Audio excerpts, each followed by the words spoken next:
23 million bikes versus 17 million people. Can you name the only country with this unique ratio?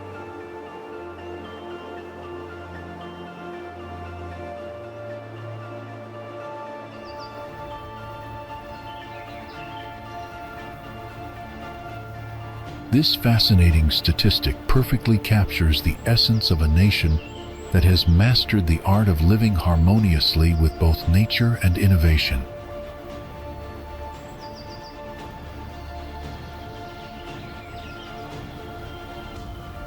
Welcome to the Netherlands, a country where nearly 1/3 of the land lies below sea level.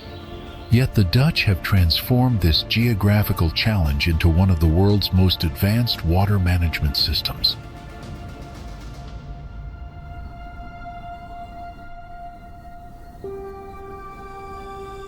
From the iconic windmills of Kinderdijk to the vibrant tulip fields of Keukenhof, the Netherlands offers a captivating blend of historical charm and cutting-edge modernity.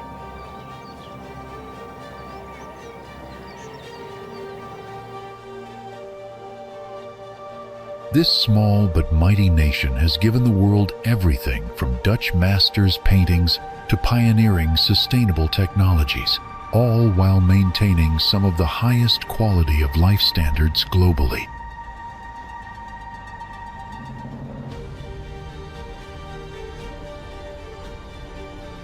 See how the Netherlands, though smaller than most US states, excels as a global leader in innovation, tolerance, and green solutions.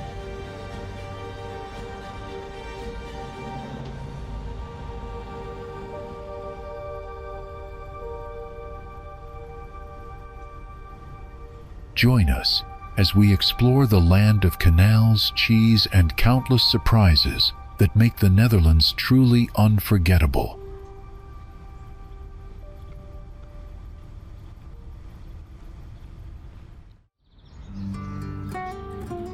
In the heart of South Holland lies a remarkable testament to medieval Dutch engineering, where time seems to have stood still within ancient fortification walls.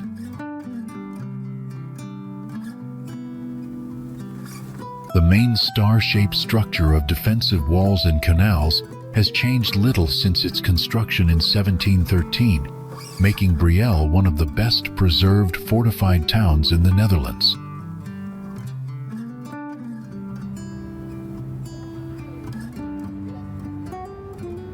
Brielle is a historic stronghold town with some of the best preserved fortifications in the Netherlands, featuring more than 400 heritage sites and monuments.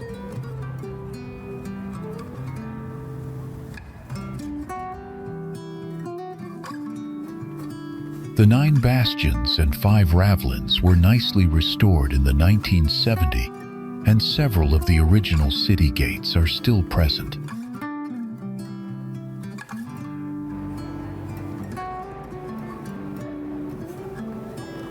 The fortress town features walls, ramparts, bastions, and other fortifications surrounding the town that were designed to protect the civil population from attacks from the outside.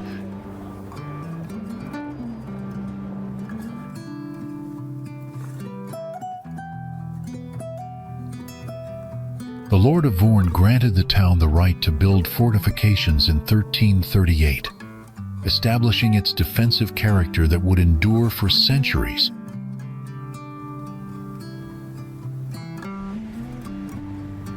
Brielle has a place in the history books because it was liberated from the Spaniards by the Watergeuzen on the 1st of April 1572, marking a pivotal moment in Dutch independence.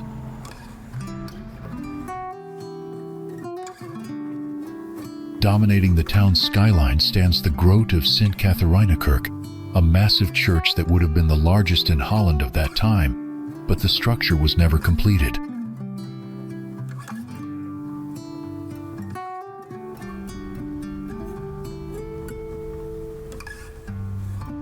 Despite the Reformation and iconoclasm, the church in Brielle has remained consistently known as Sint Catharijnekerk, even after it was forced to become Protestant.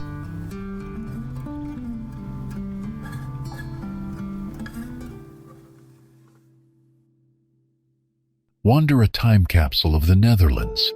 Climb age, old ramparts, trace arched bridges, and feel history pulse through each perfectly kept street. Now, before we move on to the next destination, here's a fun question for you. In which year was the city of Chicago officially incorporated?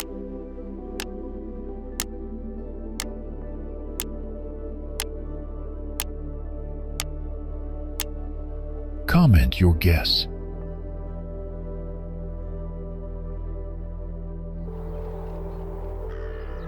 Gliding through the peaceful canals of IJlst in a canoe, visitors experience the unique charm of this historic Frisian town from a perspective that reveals its deep connection to water and wood.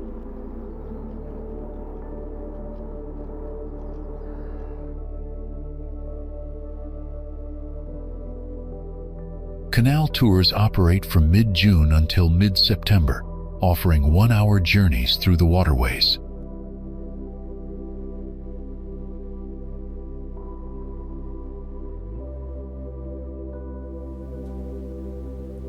IJlst, known as Drilts in Frisian, is not only one of the famous 11 cities, but also a wood city where tree trunks were processed for many years by the legendary wood trading companies Optek and SOA. De Vries.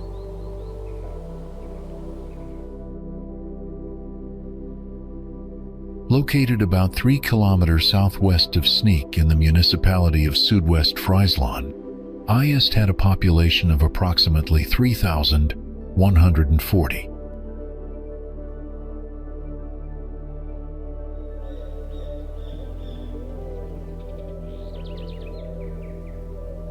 The iconic wood sawmill known as the Rat stands as a lasting reminder of the town's timber trading heritage.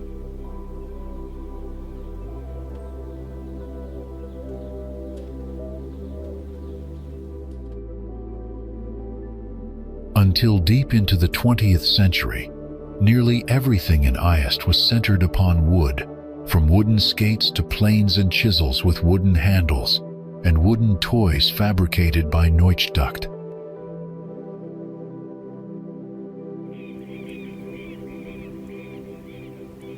The Neutsducht name is inextricably linked to this centuries-old 11 cities town, as this nationally renowned company produced tools, skates, and wooden toys for more than 138 years.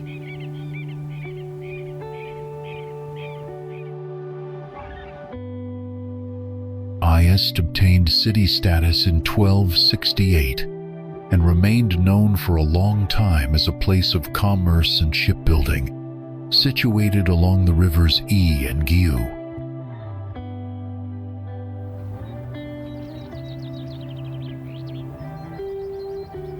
The town plays an important role in the famous Elfstedentocht, where the route goes from Leeuwarden via Sneek, IJlst, and Sloten to Staveren.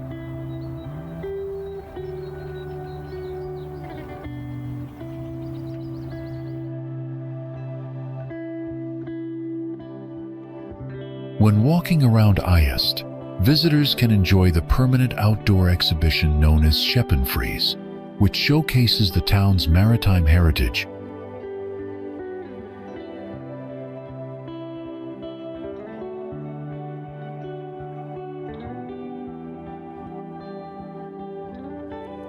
If you are watching this, please click the subscribe button in the corner of the screen. It's completely free, but means a lot to us.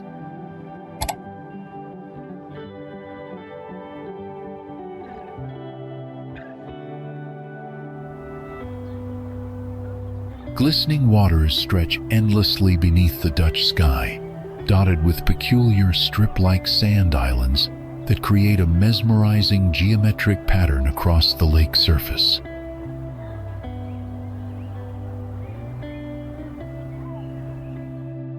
The bizarre shapes of these long, narrow strips of land, extending far into the water, immediately capture your attention, especially when viewed from above.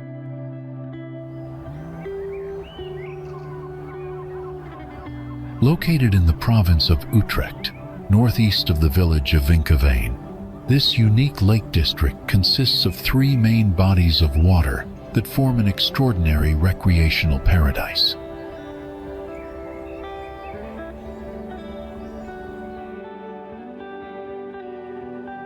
The area is characterized by 12 distinctive sand islands that create a ring-like formation, offering countless opportunities for water-based activities.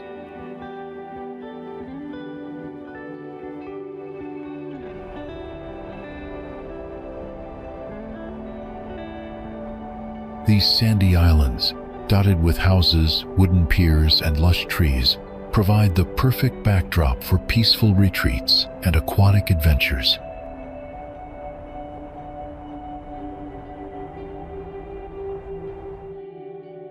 Visitors can explore the intricate network of waterways by small motorboat, sailing vessel, or kayak, navigating between the islands through narrow channels and open lake areas.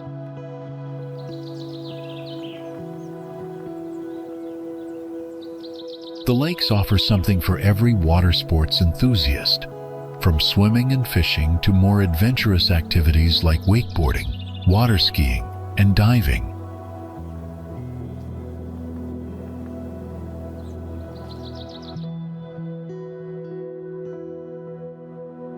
Despite the variety of recreational opportunities available, serenity, space, and unspoiled nature remain the defining characteristics of this remarkable destination.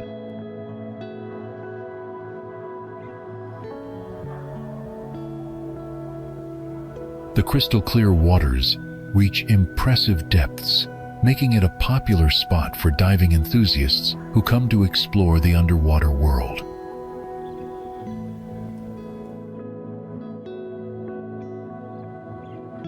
Located conveniently between Amsterdam and Utrecht along the major highway, the lakes are easily accessible for day trips or longer stays.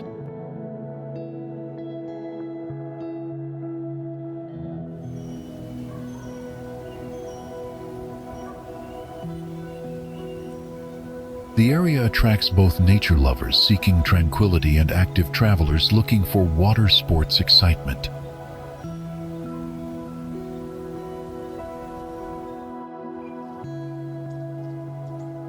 Loosdrechtse Plassen is a vast nature reserve located between the provinces of North Holland and Utrecht.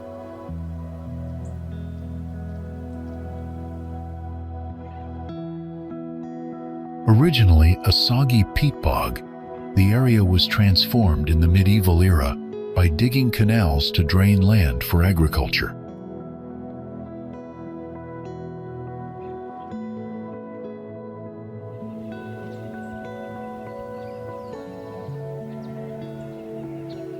Today, these canals and lakes form a popular water sports destination where visitors enjoy sailing, canoeing, and water skiing.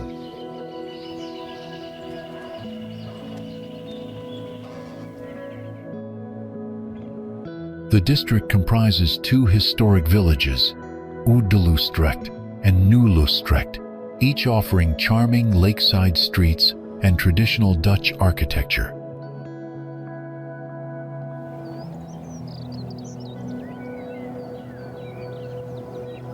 Boat rental companies and marinas line the shoreline, providing everything from luxury saloon boats to simple paddle boards.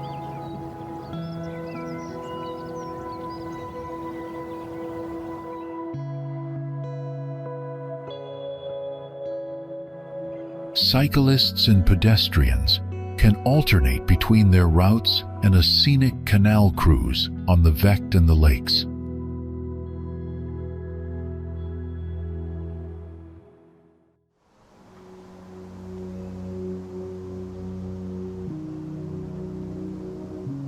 Birds such as herons and kingfishers thrive among the reeds, delighting wildlife watchers with their graceful hunting displays.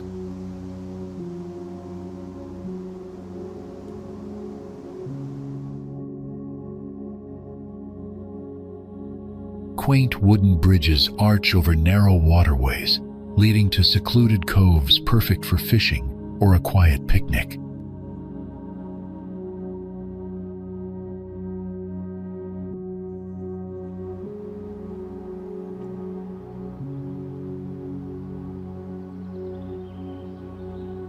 In summer, the banks are fringed with wildflowers, whose bright blooms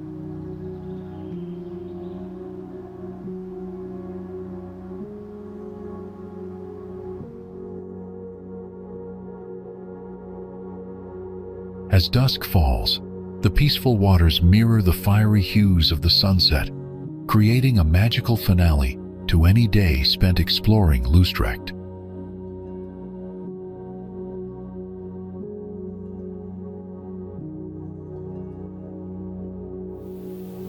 Situated just 20 kilometers northeast of Amsterdam, this picturesque village is home to beautiful, brightly colored traditional wooden houses that create a postcard-perfect scene along the waterfront.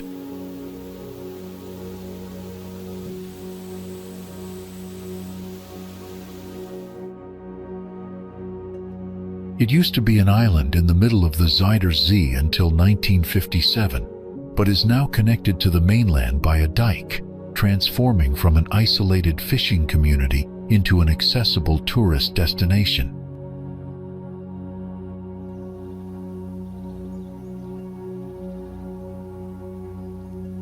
Home to approximately 2,000 residents, Marken is little more than 1 square mile of land connected to the mainland by the zeedijk.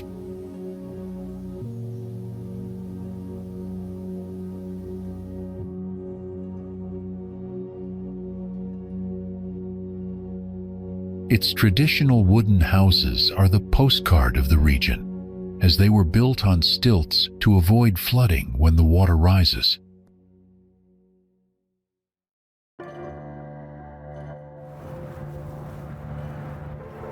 Their houses were grouped on small mounds and built on piles to protect against high tides.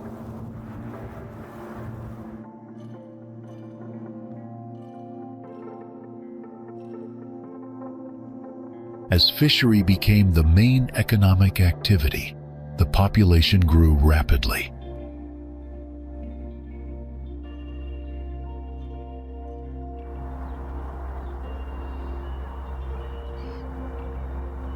When the Afsluitdijk was finished in 1932, and the Zuider Zee became the freshwater IJsselmeer with no access to the sea, fishery activities came to an end.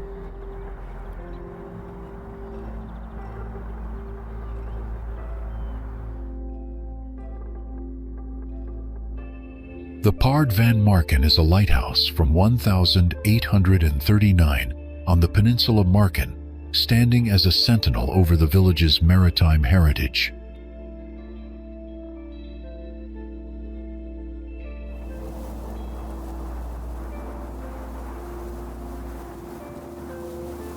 During tourist season, the residents enhance this effect by dressing in traditional regional costumes, bringing the past to vivid life for visitors.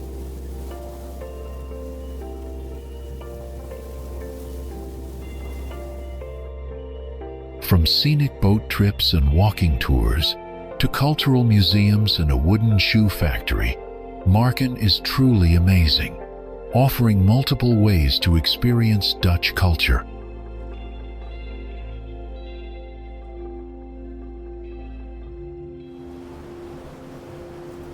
While the cold Dutch winters blanket the Netherlands in frost and gray skies, spring transforms the landscape into a spectacular burst of color at Keukenhof Gardens.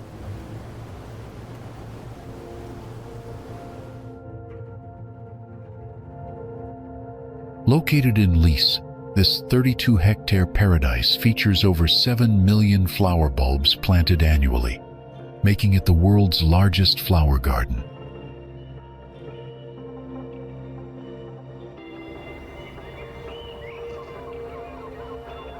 The name Keukenhof translates to kitchen garden, inspired by the early 15th century Countess Jacoba of Bavaria, who resided in a nearby castle.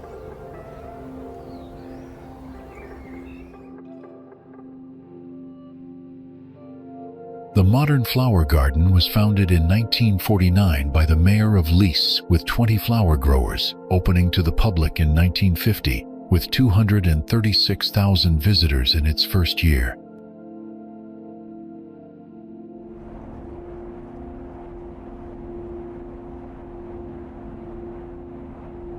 Today, Keukenhof opens for only 8 weeks each year, creating an exclusive window of opportunity for millions of visitors.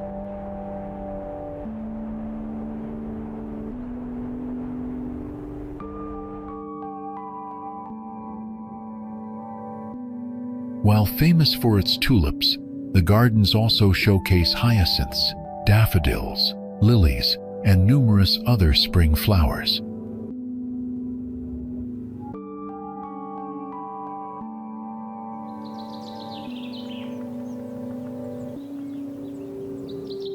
More than 7 million bulbs are supplied for free by 100 bulb growers, who work tirelessly to create themed displays each season.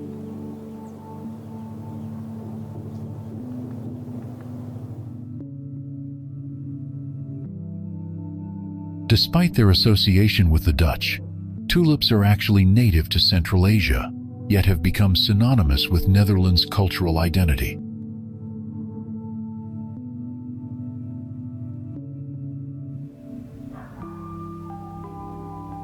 The gardens attract well over 1.4 million people from around the world during their brief opening period, making it one of Europe's most popular seasonal attractions.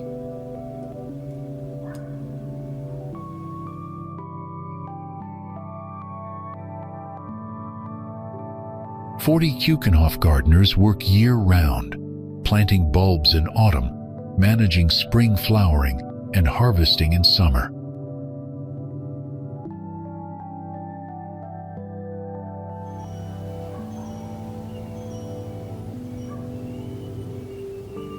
At the end of each season, the bulbs are dug out and destroyed by order of the growers, with most used as livestock food.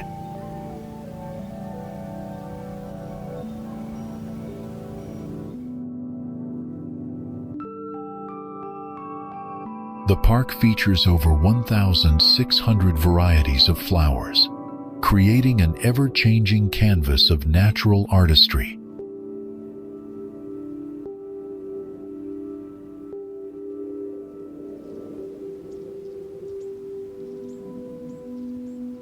The gardens are located in the Duin en Bollenstreek region, known as the Dune and Bulb region, famous for its floral industry.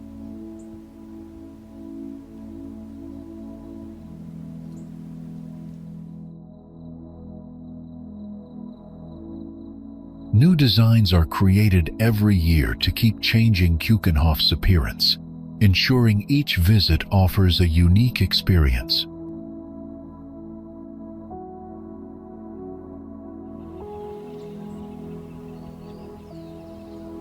Keukenhof, a true floral wonderland, invites visitors on a journey into Dutch horticultural mastery, where nature's beauty and human craftsmanship converge to create an unforgettable spring spectacle.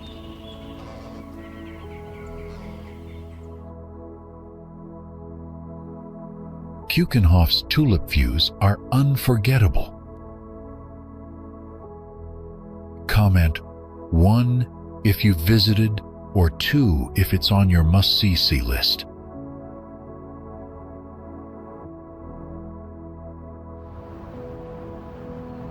The moment Amsterdam's canals unfold before you, 17th century facades shimmering on the water's surface, it's clear why UNESCO called this a masterpiece of human genius.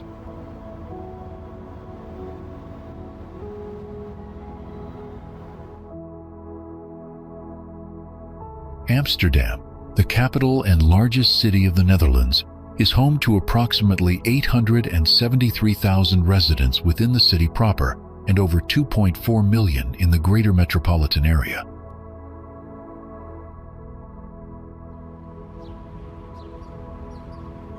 The city's world-famous canal system was built during the Dutch Golden Age in the 17th century, when Dutch trade, science, art, and the Dutch military were among the most acclaimed in the world.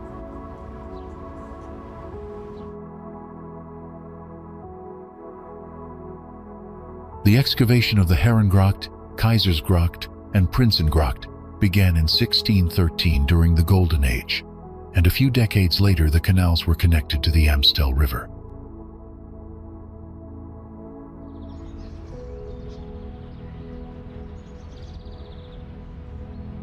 From swamp to masterpiece, Amsterdam's canals were born not for postcards, but as a survival hack turning flooded land into livable islands.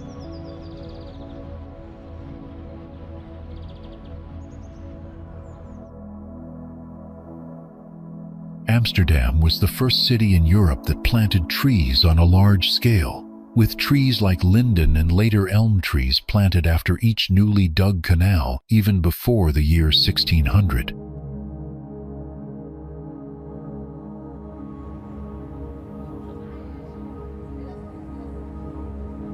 The city serves as a major cultural hub, housing world-renowned museums, including the Rijksmuseum, Van Gogh Museum, and Stedelijk Museum, which attract millions of visitors annually.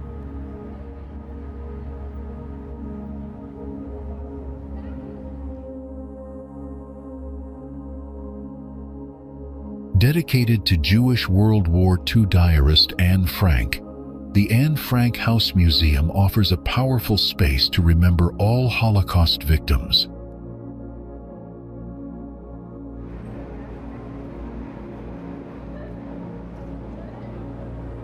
The Red Light District, established in the 14th century, was once a bustling hub of distilleries, serving sailors and merchants alike.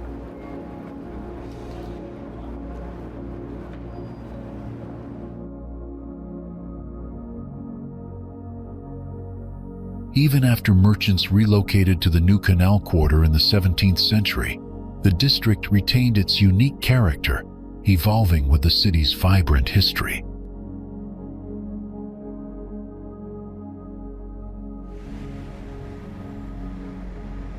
From cobblestone charm to global commerce, Amsterdam thrives on tourism, cross-border trade, and its historic role as a financial nerve center anchored by the world's first stock exchange.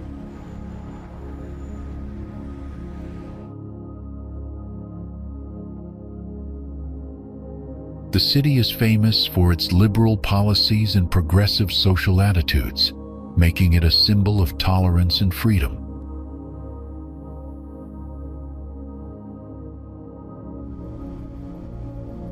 Amsterdam's transportation system is dominated by bicycles, with over 800,000 bikes navigating the city's extensive network of bike paths and lanes.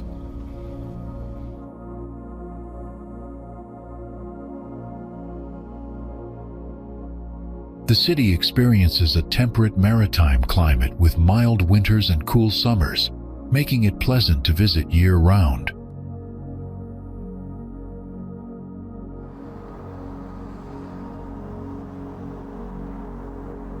No visit to Amsterdam is complete without having seen the iconic canals, as they are the symbol of the city and have enormous cultural and historical value.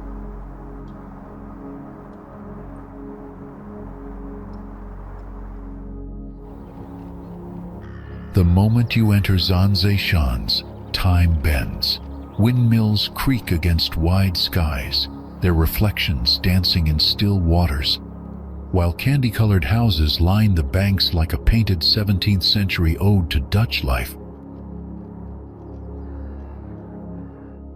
The Zaanse Schans is a residential area in which the 18th and 19th centuries are brought to life, featuring windmills, green wooden houses, handicraft shops and industries, which for centuries have been the hub of world trade.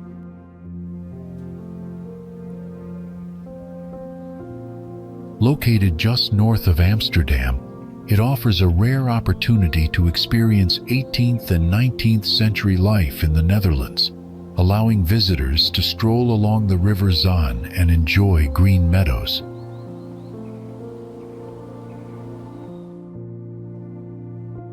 The Zaanse Schans area was actually set up in 1963 as a reserve for historic buildings from the region, with buildings transported here by land and water to be restored.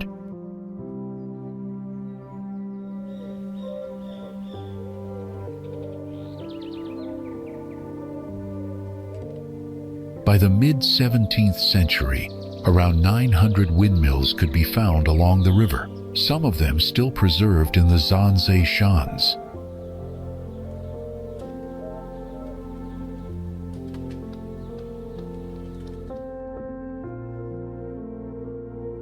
The windmills served important economic functions, such as sawing timber, grinding grain, pressing oil, and creating paint pigments.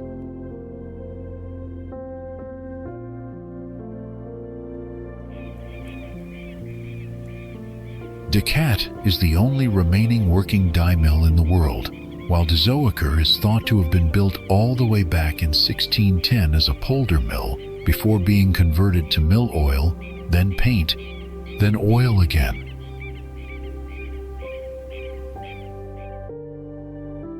The houses in the Zaanse Schans are examples of authentic, historic Zaan-style timber construction, and because the homes are mostly occupied, you cannot visit them but can view them from a distance.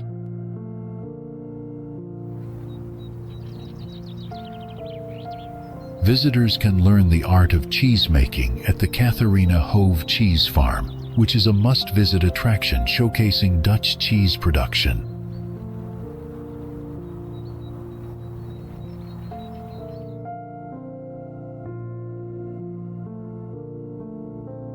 The village features working mills and clog makers at work, where visitors can learn about the history of wooden shoes.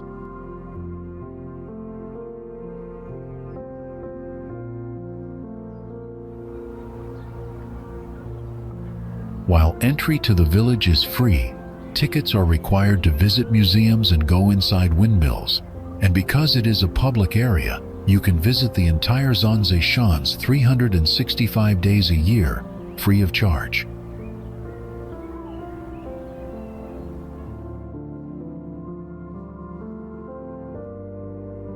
The Zaans Museum and Verkade Pavilion allows visitors to learn about the region's industrial past and explore a historic chocolate and biscuit factory.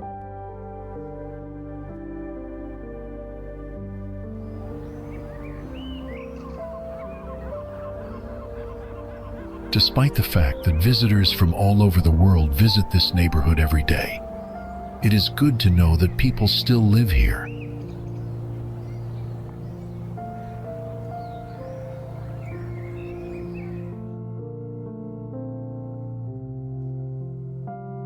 More than a museum, Zaanse Schans breathes life into Dutch heritage, where the whispers of windmill sails and the scent of sawn wood transport you straight to the Golden Age.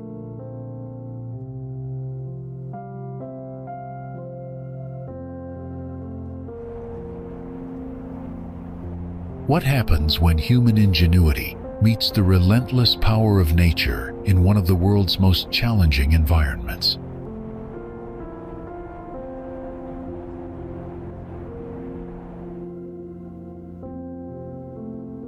The answer stands magnificently at Kinderdijk, where 19 magnificent windmills, built around 1740, stand as part of a larger water management system to prevent flooding.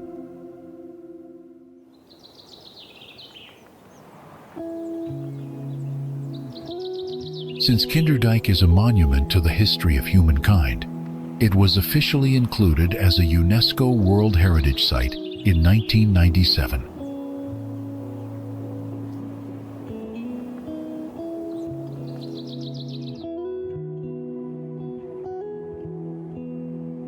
Kinderdijk lies in the Alblasser ward, at the confluence of the Lek and Noord rivers, and 1,000 years ago, the area was a peat bog visited by hunters.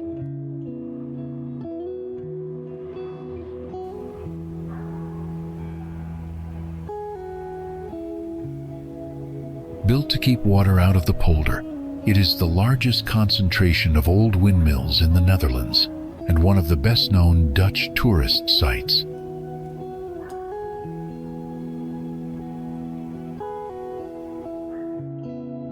The local authorities decided they needed to pump water into a local reservoir to protect the polders, so in 1738, 8 stone windmills were built at the Lek and Noord rivers, and in 1740, another 8 wooden mills were built.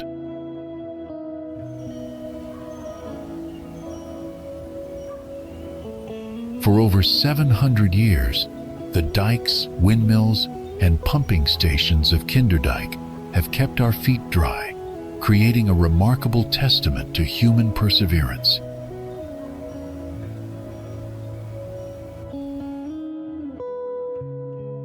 A system of windmills and pumps has been draining the water from the Kinderdijk polder soil into the river for centuries, with wind power later paired with steam, diesel, and electrically powered pumping stations.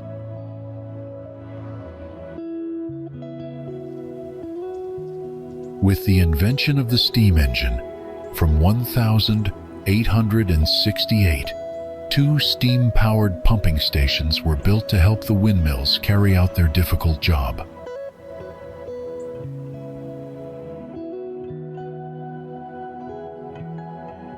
At a 200 horsepower capacity, the old steam engine single-handedly managed to pump as much water out to the river as all 8 overward windmills combined.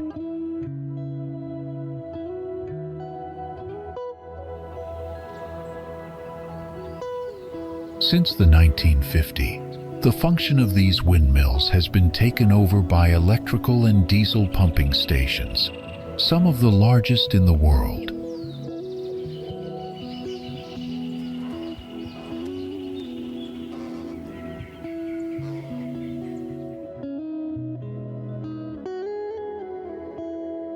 However, the windmills are not obsolete, as in an emergency, the Kinderdijk windmills can still remove water from the polder.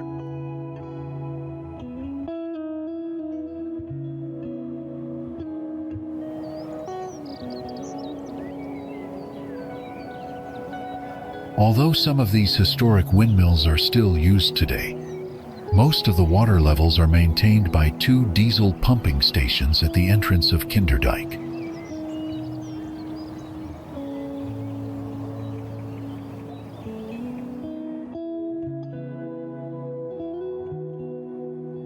Centuries fade, but these banks still stand sentinel, where stone and ingenuity compose love letters to dry land, inked against the hunger of the sea.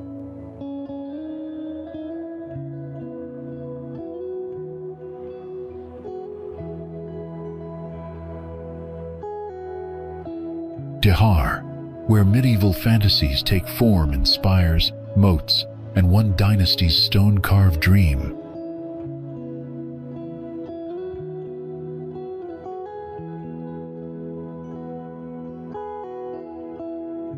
It is the largest castle in the Netherlands, standing majestically in stunning 55-hectare landscaped gardens near Utrecht.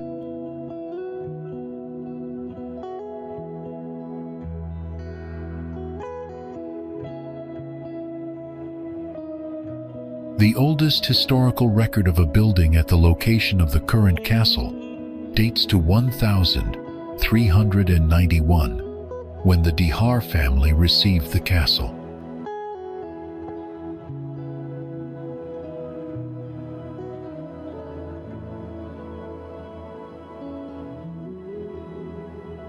But have you ever wondered, what drives someone to rebuild an entire castle from ruins?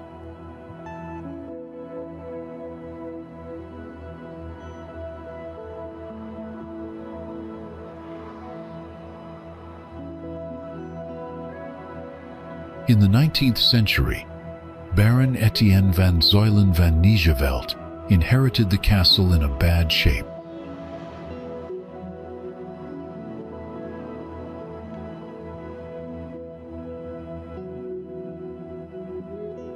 The current buildings, all built upon the original castle, date from 1892 and are the work of Dutch architect.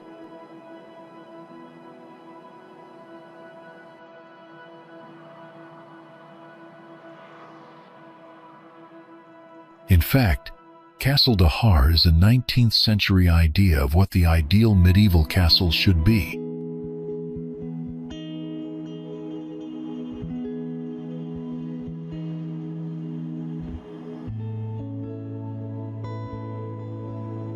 The castle's grandeur is truly breathtaking. The castle has 200 rooms and 30 bathrooms, of which only a small number on the ground and first floor have been opened to be viewed by the public.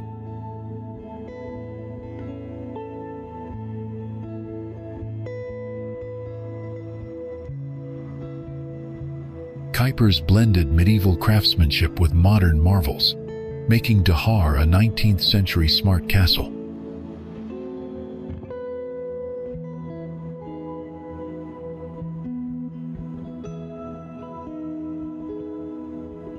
Every inch of the walls, floors, and ceilings is crammed with detailed ornamentation, carvings, tiles, paintings of all sorts everywhere.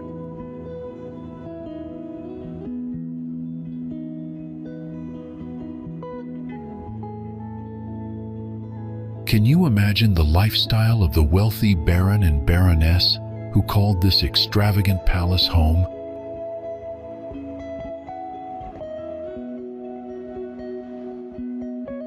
If Gregory Peck got lost trying to find the bathroom just next to his bedroom on his first visit to Castle de Haar in 1960, you know there must be something special about this castle.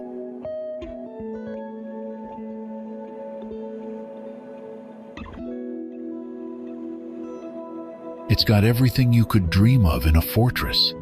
A grand moat, mighty drawbridge, teetering towers, and impressive battlements.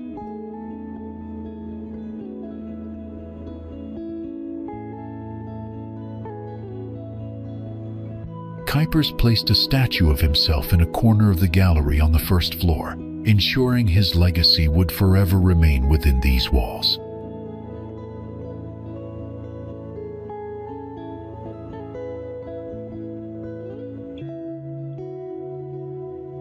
Let de Haar's silhouette linger in your mind long after you depart. Spires etching the sky, moats mirroring clouds.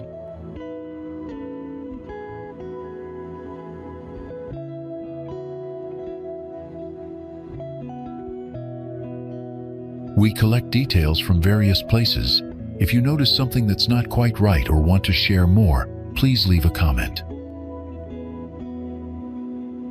We'd love to hear from you.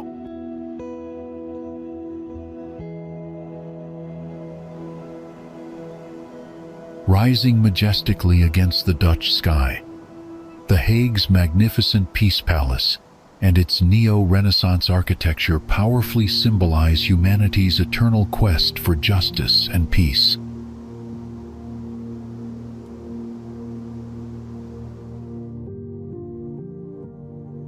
Den Haag, known internationally as The Hague, serves as the political heart of the Netherlands and enchants visitors with its unique blend of royal grandeur, international diplomacy, and seaside charm.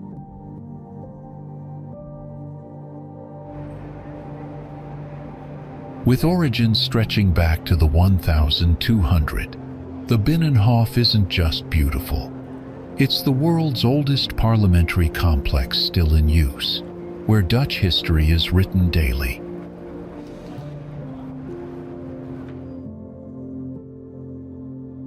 The Centrum district, home to 110,000 inhabitants, forms the heart of The Hague, with architecture varying from medieval up to the 20th century.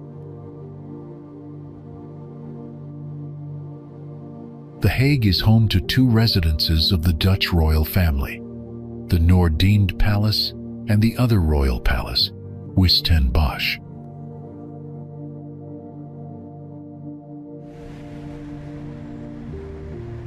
Noordeinde Palace, a working palace of the Dutch royal family, is surrounded by luxury shops and charming cafes, making it a delightful area to explore.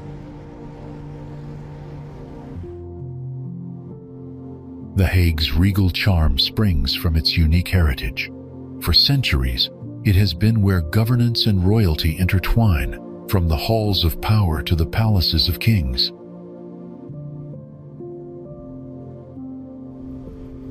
Art enthusiasts will be delighted by iconic museums, beloved by locals and international visitors alike, such as the Mauritshuis and the aptly named Kunstmuseum. The Mauritshuis houses a world-famous collection of paintings from the Dutch Golden Age, while Kunstmuseum Den Haag, designed by Hendrik Berlage, is a milestone in contemporary architecture.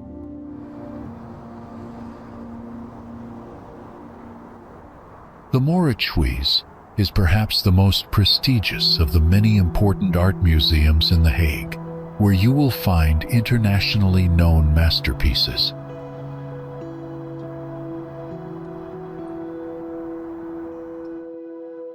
For a unique cultural experience, visitors can explore Durgerdam, the ultimate place to discover what makes the Netherlands so unique in a short period of time.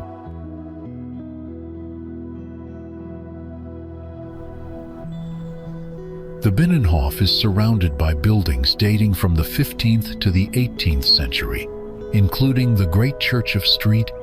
Jacob, which has a hexagonal tower, and a richly decorated late Gothic choir, as well as the largest carillon in the Netherlands.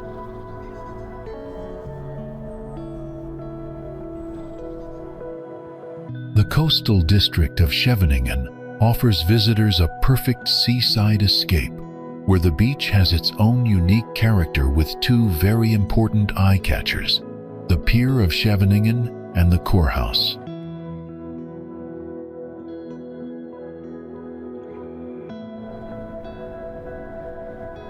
The Kurhaus is the main hotel at the beach resort of Scheveningen, an imposing building dating back to 1884 that was originally a concert hall and a hotel with 120 rooms.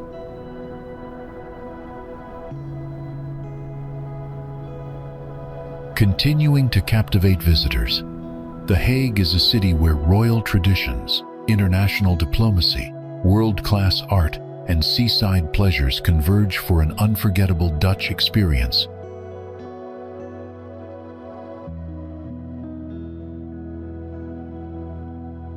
Rotterdam stands as Europe's undisputed port champion, boasting the continent's largest port and serving as a crucial global logistics hub.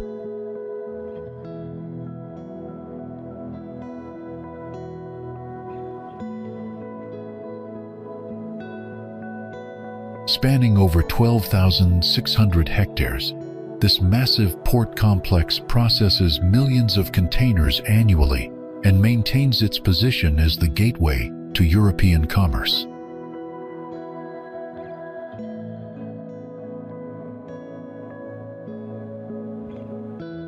The city's remarkable resurrection from the ashes of World War II has transformed it into an architectural laboratory where innovative design meets urban planning excellence.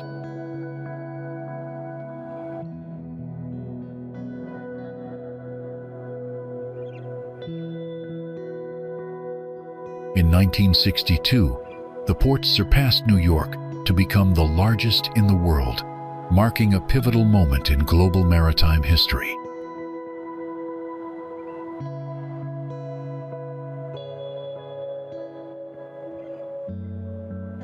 Being the second largest city in the Netherlands, in terms of population, about 640,000 citizens, Rotterdam has become a multicultural metropolis that embraces diversity and innovation.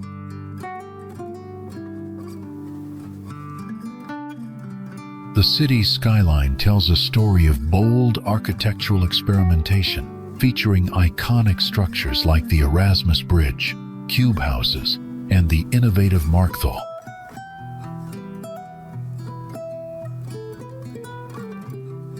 There's no other landmark that represents the port city of Rotterdam better than the Erasmus Bridge, which has become the symbol of the city's modern identity.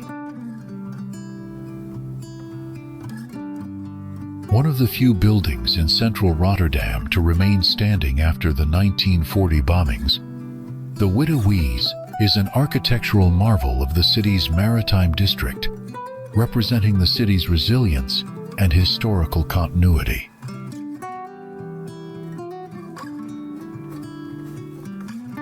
In 2020, roughly 8.436 million containers were processed here, making it Europe's largest container port before Antwerp and Hamburg.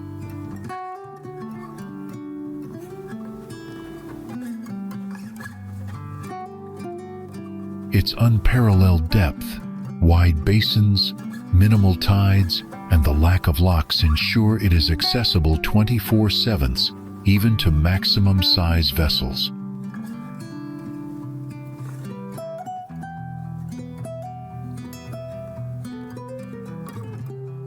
Rotterdam's commitment to sustainability and green technology has positioned it as a leader in the transition to cleaner energy and environmental responsibility.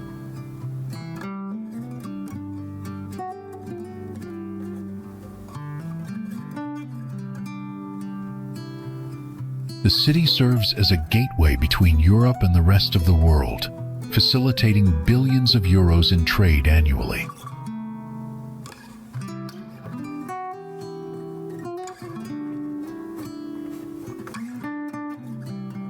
Rotterdam is the largest design laboratory in Europe, where architects and urban planners continuously push the boundaries of what's possible in city development.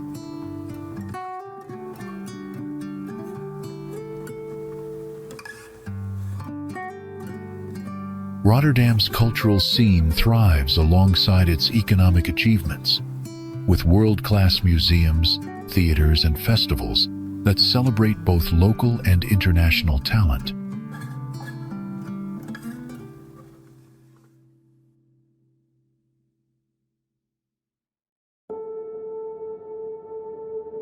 What an extraordinary testament to human ambition and resilience this magnificent city has become.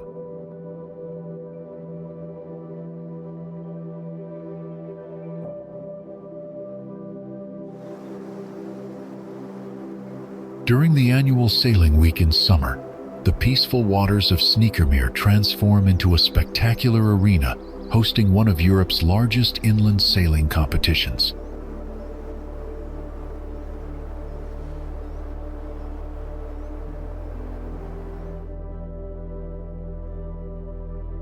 This magical moment brings together hundreds of sailing boats on the pristine lake, creating a breathtaking nautical spectacle against the Friesland landscape.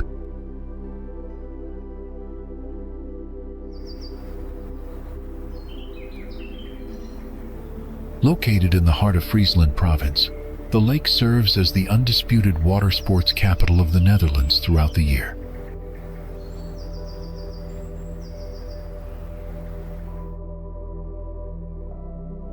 The centerpiece of this aquatic paradise is the unique starting island, accessible only by ferry, which serves as the nerve center for major sailing competitions and events.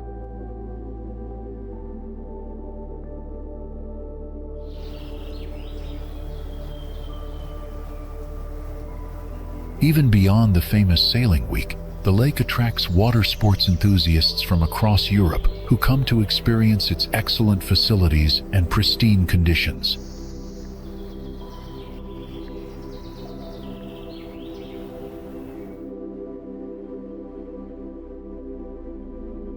The surrounding area features multiple marinas, speedboat tracks, and a specialized starting tower designed specifically for sailing regattas.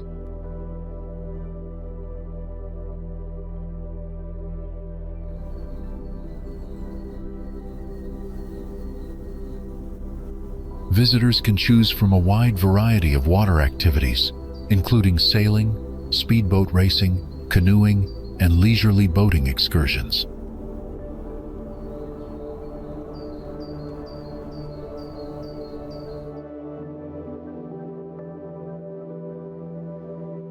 The lake's strategic location allows sailors to venture beyond its borders, with direct access to the IJsselmeer and even the Wadden Sea for more adventurous expeditions.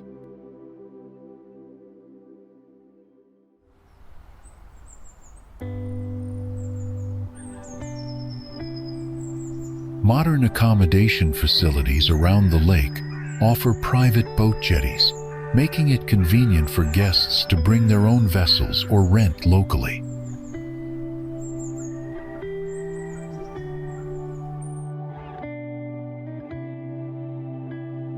The combination of excellent infrastructure and natural beauty creates an ideal environment for both competitive sailing and recreational water sports.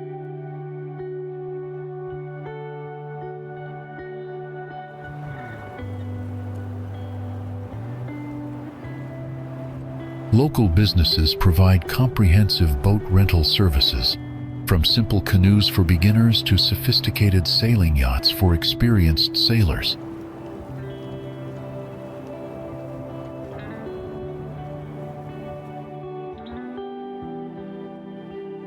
On the Sneekermeer, centuries of Frisian sailing culture share the waves with modern water sports, proof that tradition and innovation can ride the same tide.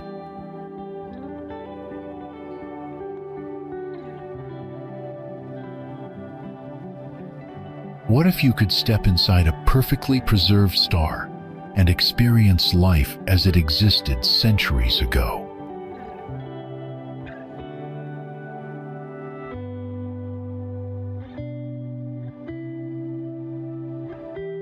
Located in the province of Groningen, this unique settlement represents one of the world's last remaining star-shaped fortresses from the late medieval period.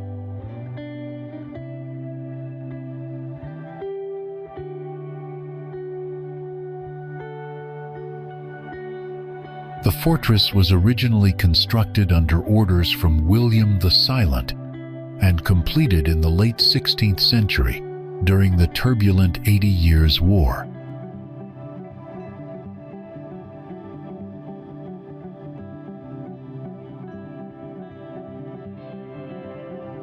Its strategic purpose was to control the vital road between Germany and the city of Groningen, which was under Spanish control at the time.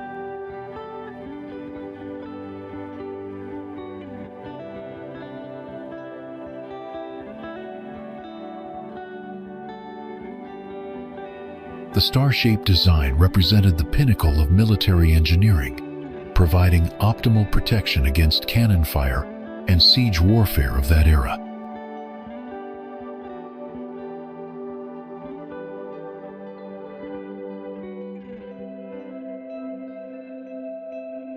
This innovative fortification system could withstand months of enemy siege, famously checking the Bishop of Münster's advance on Groningen in the 17th century.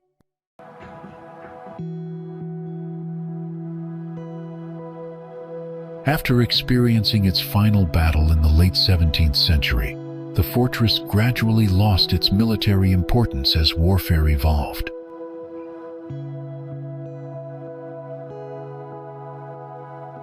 Rather than allowing this architectural masterpiece to crumble into ruins, the regional government undertook an ambitious restoration project in the 20th century.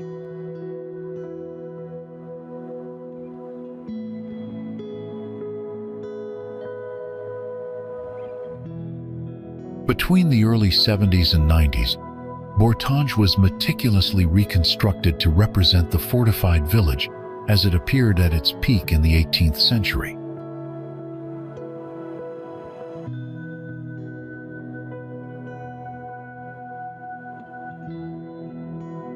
Today, visitors can explore authentic period buildings, walk along the original ramparts, and witness historical demonstrations that bring the past to life.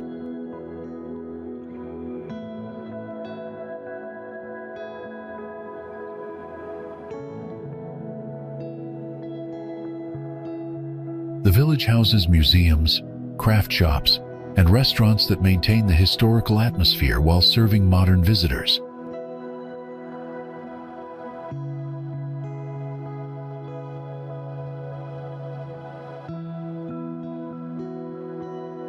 Local artisans demonstrate traditional crafts and military techniques, creating an immersive experience that transports guests back in time.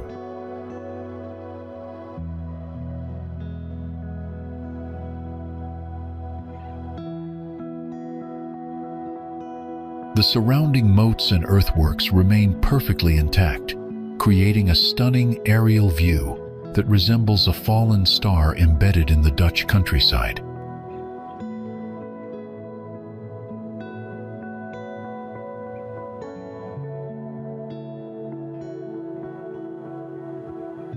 The moment you cross Bourtange's ramparts, time bends. This isn't a visit, but a possession by the past.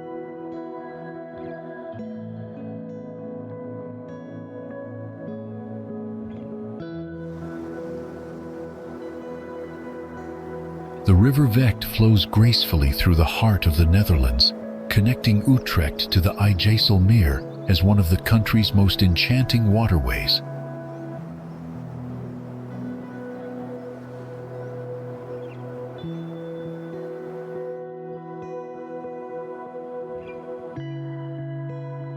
This historic river served as a vital commercial route from Roman times, shaping the region's destiny for centuries.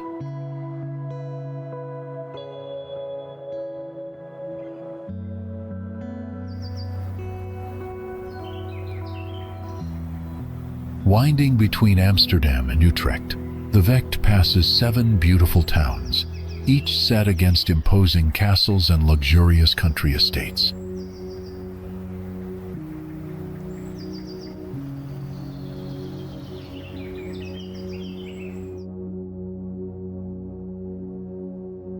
The magnificent Slot Zuilen Castle stands proudly near Oud Zuilen, representing Dutch nobility and architectural grandeur.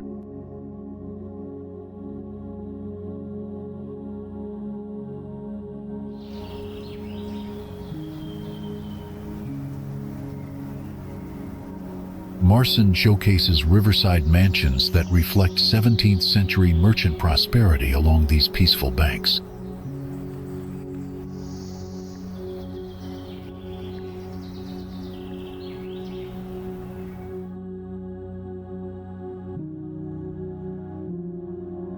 The famous 17th and 18th century country estates feature stunning gardens, creating a living museum of Dutch landscape architecture.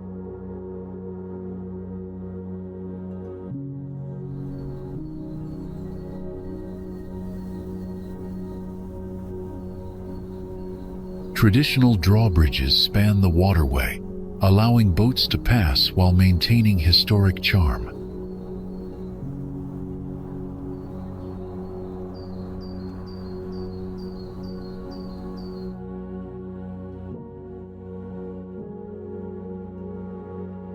Breukelen, Loenen, and Nieuwersluis offer drawbridges, brick buildings, occasional windmills, and riverside swimming spots for local children.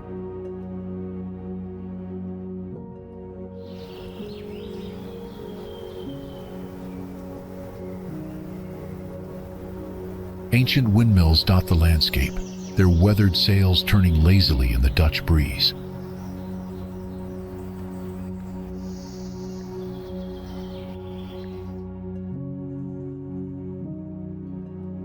The river provides perfect corridors for boat tours and cycling expeditions through hidden gardens.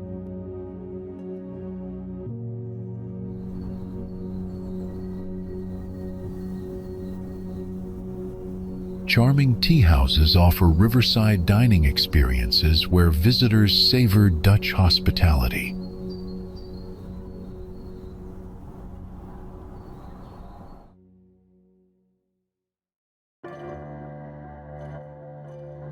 The Vecht region offers escape from urban life, where time slows among whispering willows and stone bridges.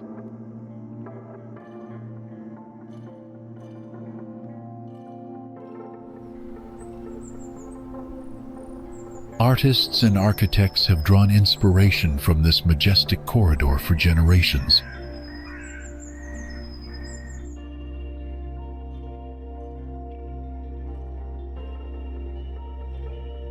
Local festivals celebrate the river's heritage, bringing communities together along its banks.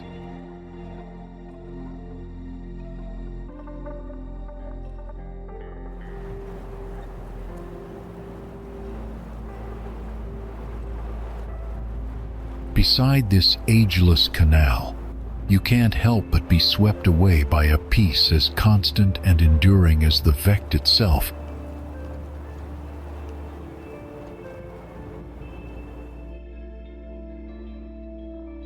The IJssel River flows as an important distributary of the Rhine River, leaving the lower Rhine just southeast of Arnhem and flowing northeastward for 70 miles to enter the Sneekermeer.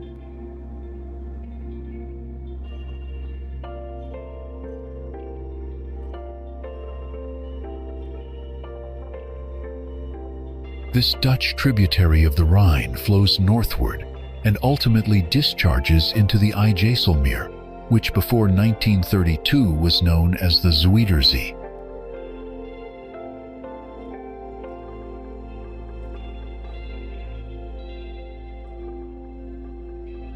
The river branches off from the Neder Rhine shortly after that river's beginning, flows north, receives a number of small tributaries, and then empties into Lake IJsselmeer.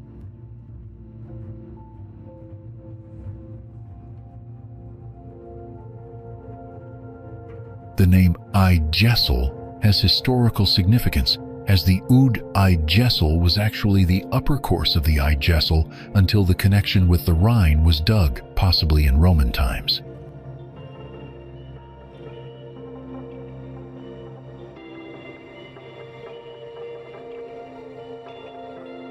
The IJssel carries approximately 1/10 of the Rhine's water, making it a vital waterway in the Netherlands' extensive river system.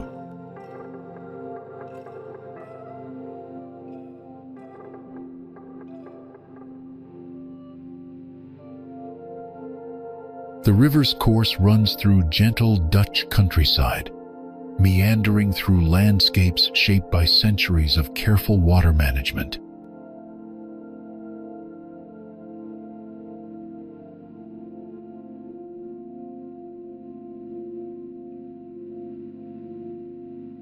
Its waters support diverse aquatic ecosystems that have adapted to the river's changing seasonal flows and human interventions.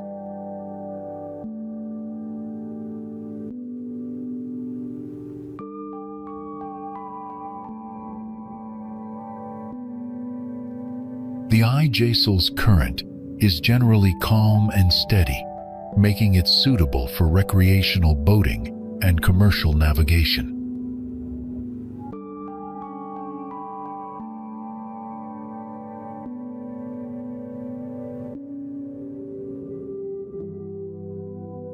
Throughout its journey, the river reflects the changing seasons in its banks, from spring floods to summer tranquility.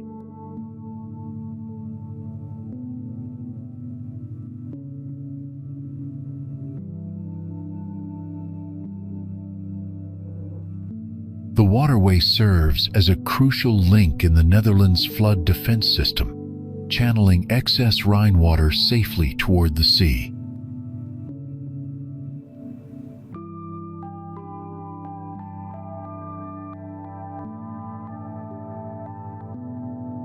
The river's banks are lined with traditional Dutch vegetation, including willows and other water-loving species that help stabilize the shoreline.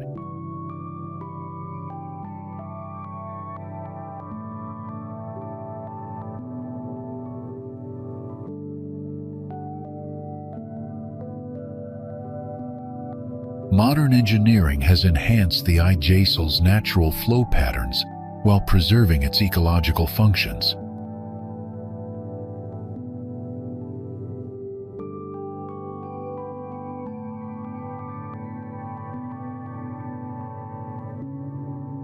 The river's water quality has improved significantly over recent decades through environmental protection measures.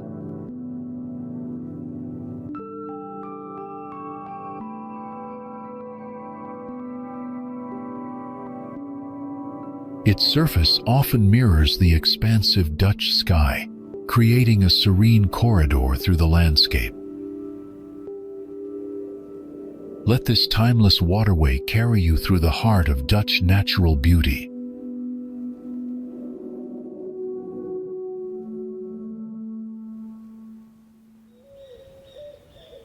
These are no ordinary hills, each mound a chapter of Dutch resilience, with spires and windmill sails scribing stories against the endless northern sky. Winsum has no fewer than 10 mounds, all of which are national monuments, with 2 standing out immediately because of the churches on top of them. The ANWB has voted Winsum as the most beautiful village in the Netherlands, with a population of 7,400.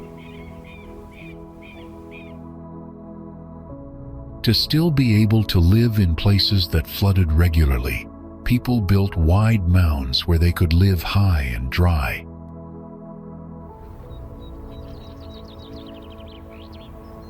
The jury of experts picked Winsum because of its authentic town center, its cafes, and the mix of architectural styles.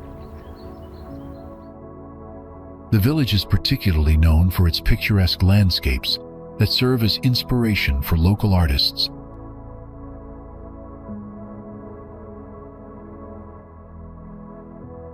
Because everything in Durgerdam occurs at a slow pace and in a homey manner, there is still present that unique feel of a centuries-old waterland harbor village.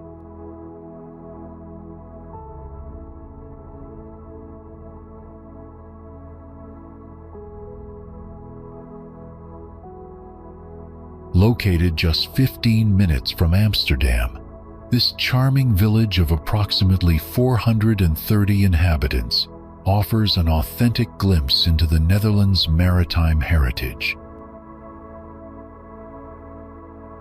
Fishing was the lifeblood of this 600-year-old village, whose inhabitants made their living from the waters, an often harsh lifestyle, especially when the lake iced over in winter.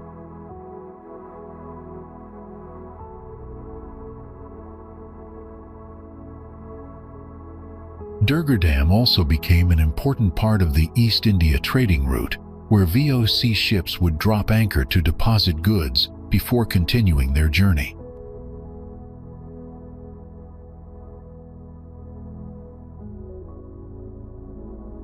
The village was an independent municipality until 1818, when it was merged with Holy Sloot and later incorporated into Ransdorp, before eventually becoming part of Amsterdam Noord.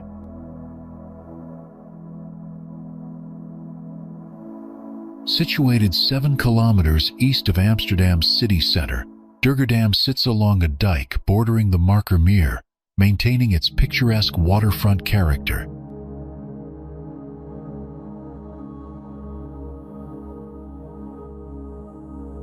The recently opened De Durgerdam Boutique Hotel, housed partially in a building dating back to the 17th century, has brought renewed attention to this hidden gem.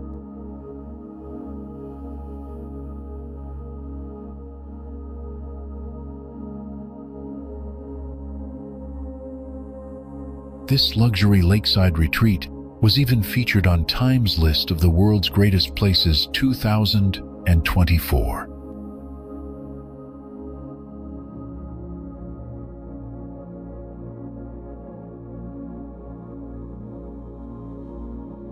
The village's tranquil atmosphere, where fluffy sheep graze in meadows and nature reveals its pure form, stands in stark contrast to the bustling energy of nearby Amsterdam.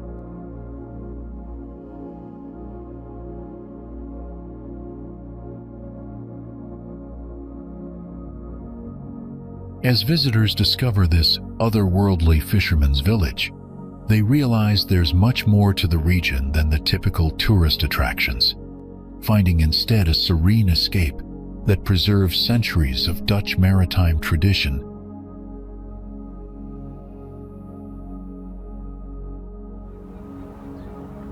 While many Dutch fishing villages have modernized beyond recognition, Volendam stands as a living time capsule where traditional life continues to thrive amid the tourist bustle.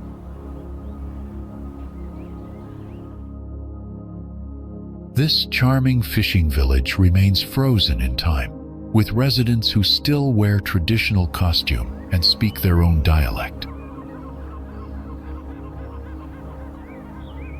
Located on the shores of the former Zuiderzee, now known as the IJsselmeer, the village offers visitors a glimpse into authentic Dutch maritime culture.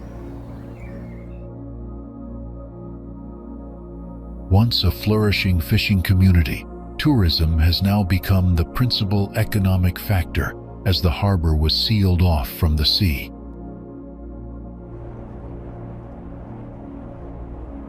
The village is known for its lively atmosphere, colorful wooden houses and traditional costumes that have made it an iconic symbol of the Netherlands. Walking along the historic dike, visitors encounter a fascinating blend of old and new, from traditional fishing boats to modern tourist attractions.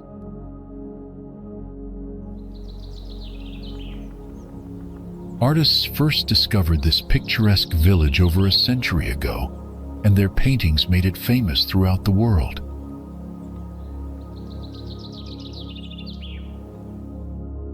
The enchanting opal light attracted painters from all over the world, transforming the quiet fishing village into a bustling artists' colony. Today, tourists flock to experience the famous photo studios, where they can dress in authentic local costumes, complete with wooden clogs and lace bonnets.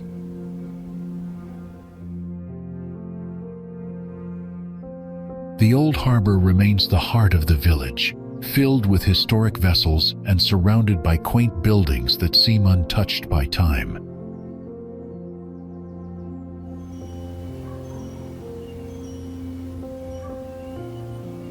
Local restaurants serve fresh seafood and traditional Dutch delicacies, maintaining culinary traditions passed down through generations.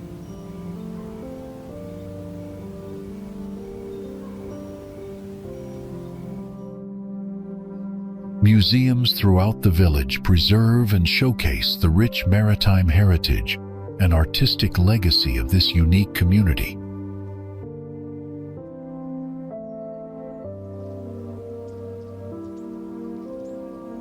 Despite the constant stream of visitors, Volendam has managed to retain its authentic charm and cultural identity, making it a truly special destination where past and present coexist harmoniously.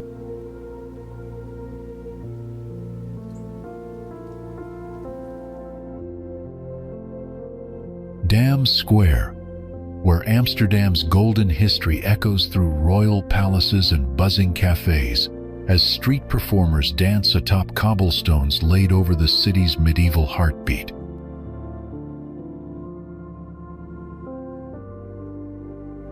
This is Amsterdam's historic main city square and the symbolic center of the Netherlands.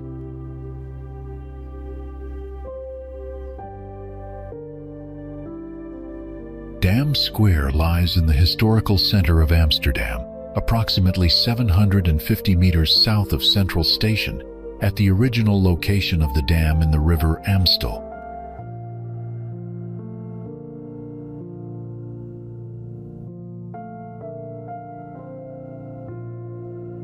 It was created in the 13th century when a dam was built around the River Amstel to prevent the Zuiderzee Sea from flooding the city.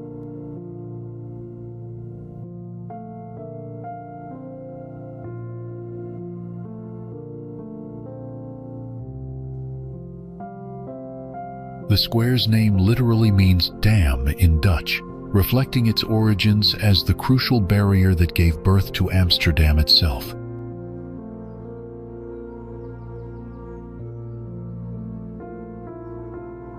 The Royal Palace of Amsterdam is situated on the west side of Dam Square in the center of Amsterdam, opposite the War Memorial and next to the Nieuwe Kerk.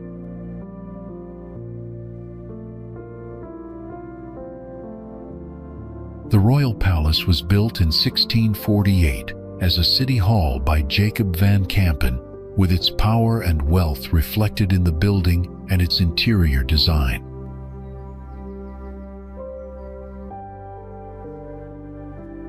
Other must-sees in Dam Square include Madame Tussauds, the world-famous Waxworks Museum, the new church often used for important art exhibitions,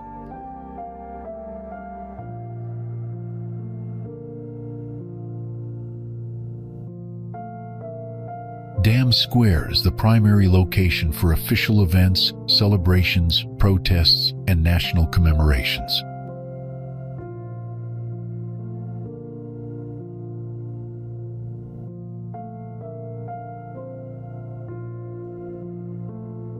The square serves as Amsterdam's beating heart, where history, politics, and culture converge in a space that has witnessed centuries of Dutch triumph and struggle.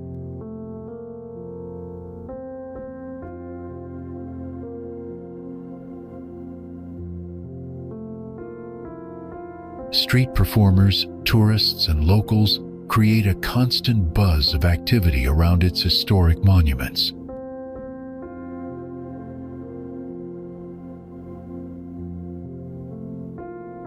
The square's cafes and restaurants offer perfect vantage points to observe the daily theater of Amsterdam life unfolding.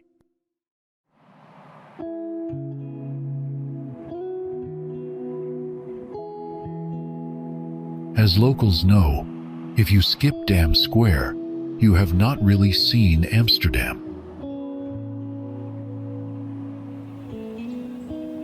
Almere Castle is a half-finished castle located in the Dutch town of Almere in Flevoland province, standing as one of the Netherlands' most unusual architectural curiosities.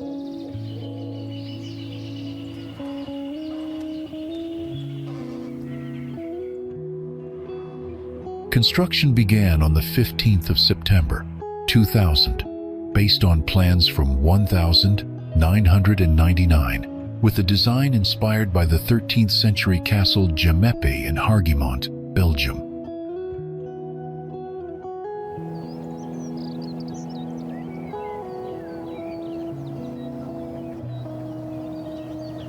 The ambitious project was halted in 2002, transforming the structure into what is now known as a contemporary ruin.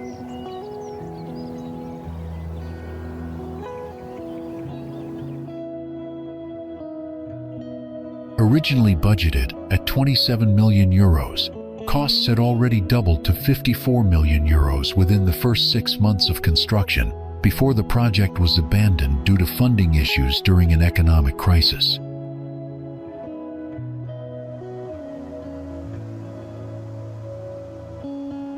The unfinished castle is situated on Oude Waterland-Suweg in Almere Haven, and remains visible to thousands of motorists traveling along the A6 motorway.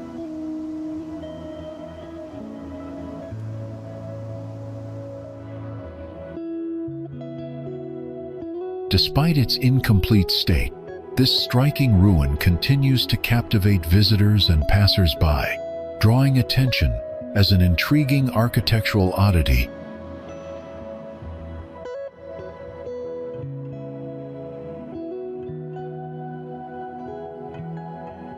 Discover the charm of Utrecht, one of the Netherlands' most captivating cities that seamlessly blends medieval heritage with modern vibrancy.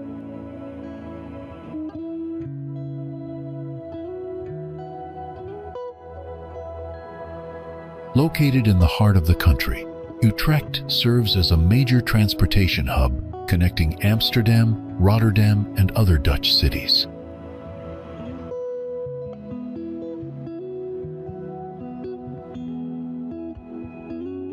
The city's most iconic landmark is the towering Dom Tower, standing at 112 meters tall and offering breathtaking panoramic views of the surrounding landscape.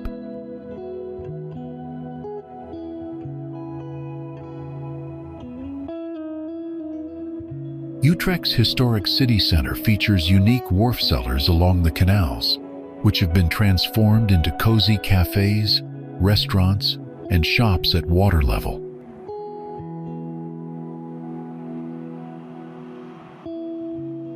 Ever dreamed of cycling historic canals as silent trams glide above?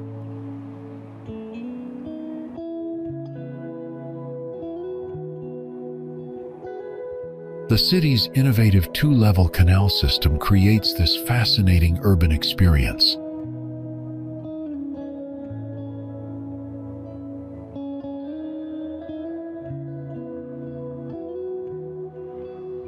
Utrecht's compact size makes it perfect for exploring on foot or by bicycle, with most attractions within easy walking distance.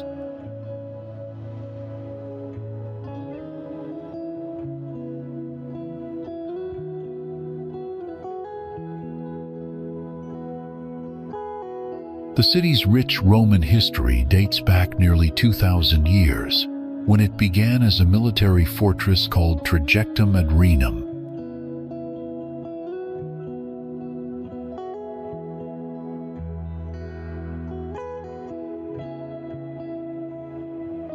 Today's Utrecht successfully preserves its historical architecture while embracing contemporary urban planning and sustainability initiatives.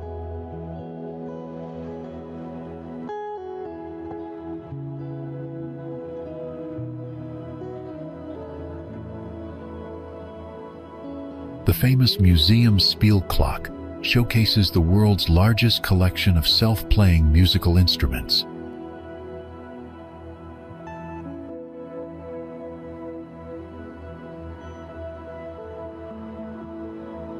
Local cafes serve traditional Dutch treats alongside international cuisine, reflecting the city's cosmopolitan character.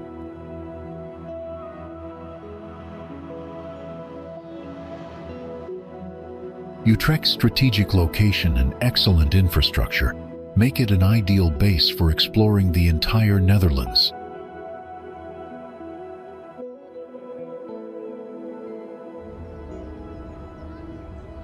A remarkable center of innovation and cultural achievement, Delft hosts the world-renowned Delft University of Technology and is the birthplace of Johannes Vermeer, a great Dutch Golden Age painter.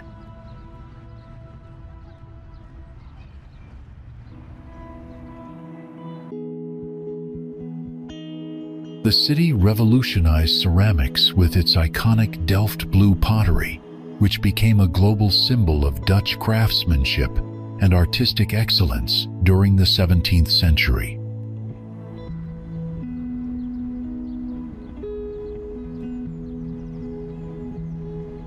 Vermeer immortalized his hometown through masterpieces like View of Delft, considered one of the finest landscape paintings in art history.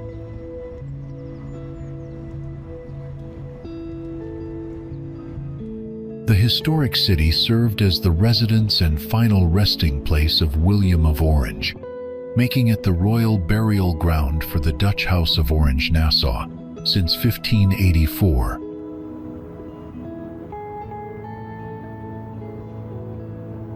Delft's strategic canals and trade networks established it as a major commercial hub during the Dutch Golden Age, contributing significantly to the Netherlands' maritime dominance.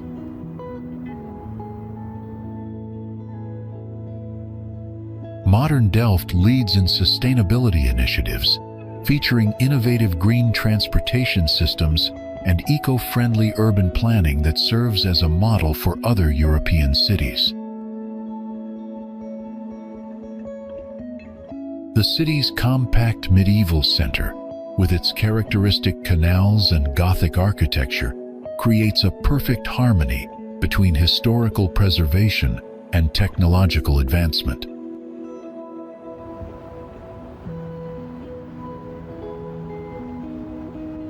Delft continues to attract international students, researchers, and tourists who come to experience this unique blend of artistic heritage, scientific innovation, and Dutch cultural authenticity.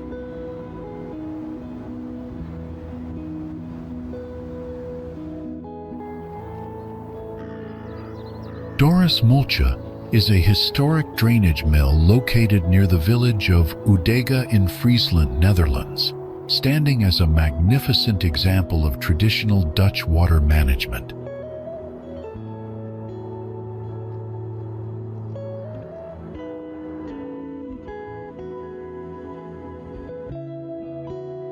It is a hollow post windmill of the type called Spinnenkop by the Dutch, and holds the distinction of being the oldest spider mill in Friesland.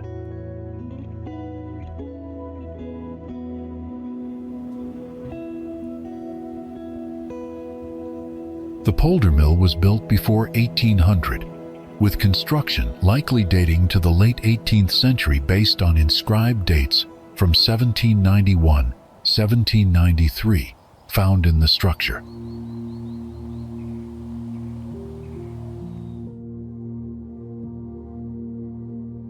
In 1935, the top was removed and a pumping station was installed inside the windmill, modernizing its drainage capabilities.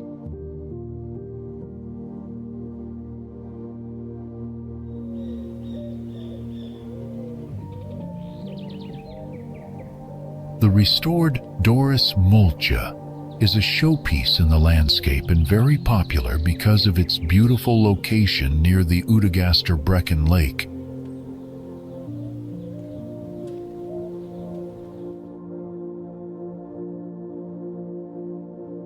In 1280, Count Floris V built Muiden Castle at the mouth of the Vecht River to ward off Utrecht's bishops and secure a key trade route to a major European market.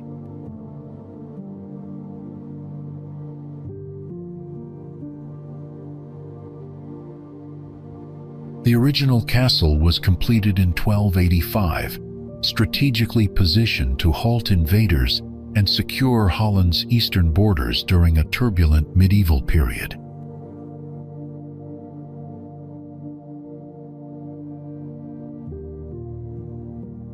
After its destruction, the castle was rebuilt in 1370 by Duke Albrecht on the original foundations, featuring the classic square design and 4 round corner towers seen today.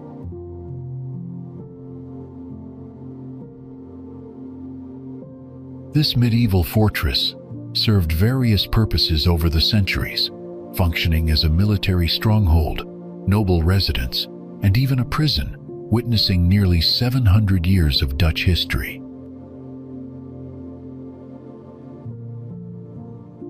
The castle reached its cultural zenith in the 17th century, when the famous poet, playwright, and historian P.C. Hooft became its lord and transformed it into an intellectual sanctuary.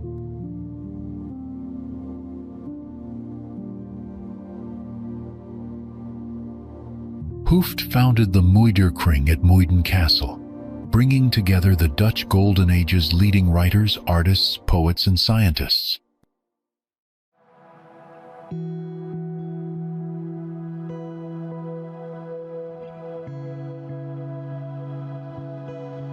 The castle's rooms and kitchens have been meticulously restored to reflect their 17th century grandeur, now housing impressive collections of medieval arms and armor.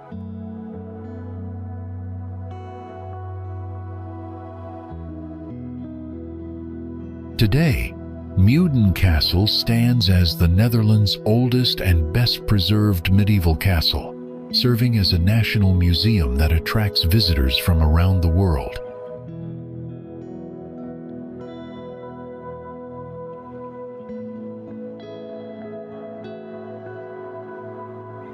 The surrounding grounds feature a restored plum orchard, vegetable gardens, and herb gardens that Hooft himself expanded during his residence.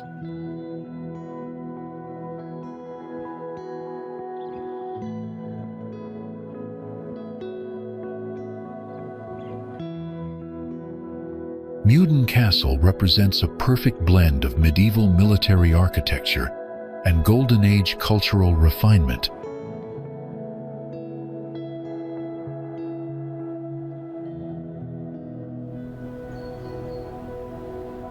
Schiedam, the gin capital of the Netherlands, where history flows as smoothly as the spirits it produces.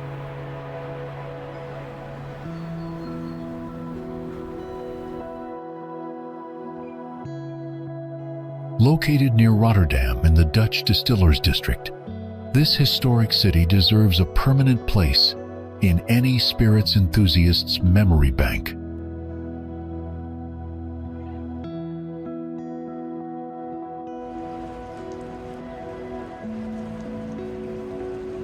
The city is instantly recognizable by its 5 magnificent windmills, including towering giants that hold the world record as the tallest traditional windmills ever built.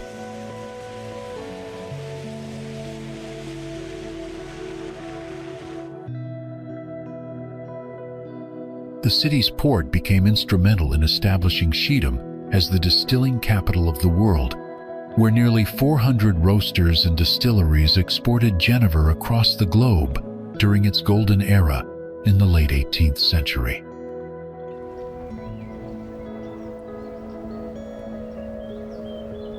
The port's strategic position along these major waterways enabled efficient transportation of raw materials to the distilleries and facilitated the global distribution of Schiedam's renowned spirits.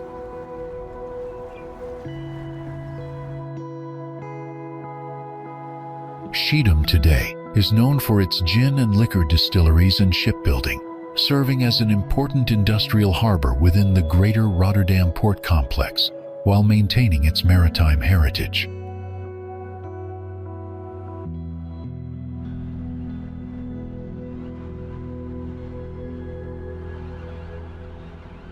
The port remains central to the city's identity, connecting Schiedam's historic distilling legacy with its modern industrial operations.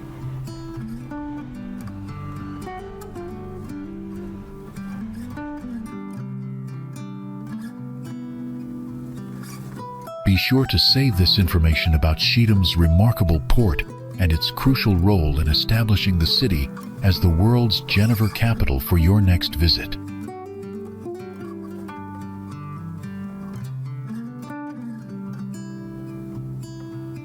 Standing at the edge of the historic harbor, one cannot help but feel overwhelmed by the timeless beauty of Hoorn.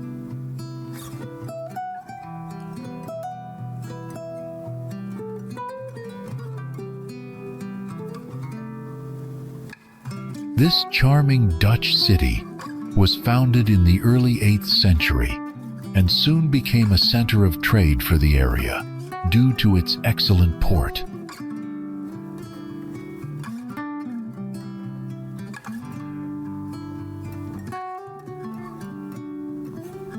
Located just 35 kilometers away from Amsterdam, Hoorn offers visitors a glimpse into the Dutch Golden Age without the crowds.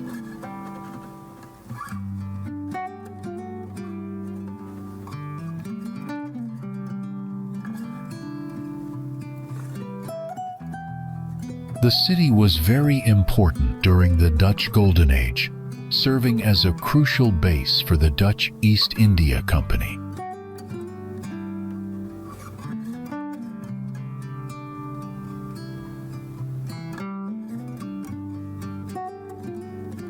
The historic center of Hoorn has more than 350 national monuments, making it remarkably well preserved for its size.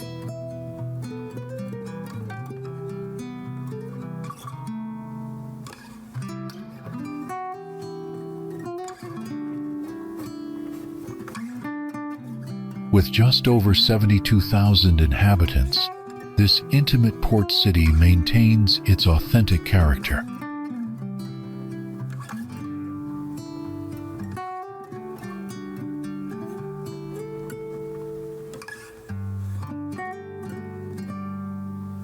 Traces of its East India Company heritage are still visible today in the many listed buildings and protected cityscape.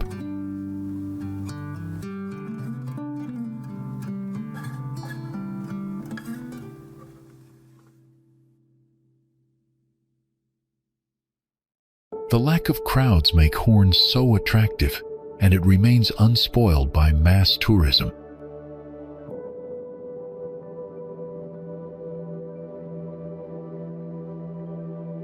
Visitors can explore scenic streets and enjoy cute cafes while discovering this hidden gem.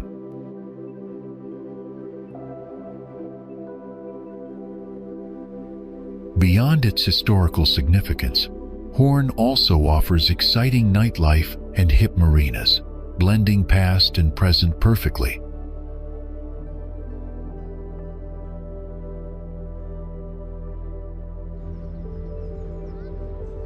Surprisingly, Eindhoven is home to the world's most densely populated square kilometer of tech companies and innovators.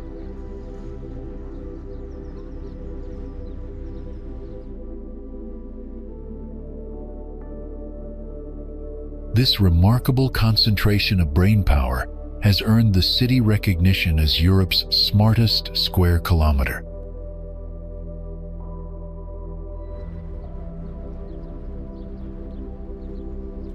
The city transformed from a small medieval village into one of the Netherlands' most important industrial centers.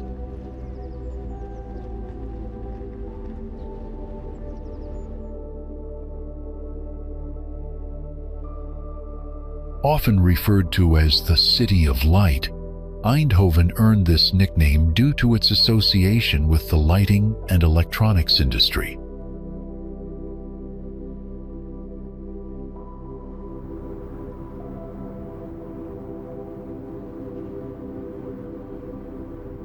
Major technological innovations, including cassette tapes, coffee machines, and medical equipment, originated from this dynamic city.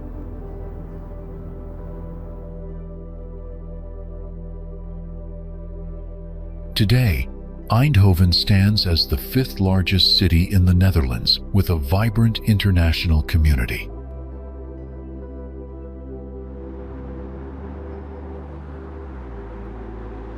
The city hosts a major technology campus that serves as an ecosystem for hundreds of high-tech companies and thousands of researchers.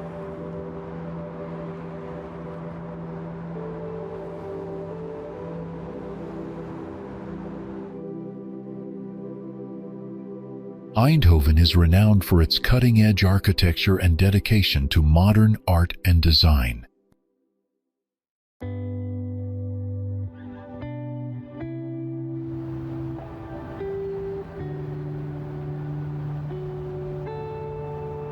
Visitors can explore contemporary art museums and admire innovative designs throughout the city.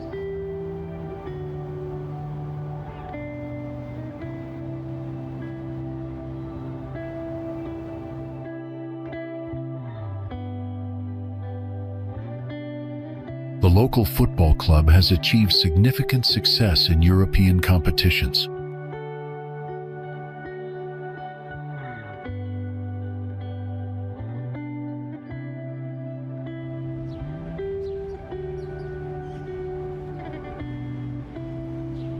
During World War II, the city's industrial importance made it a target for strategic bombing campaigns.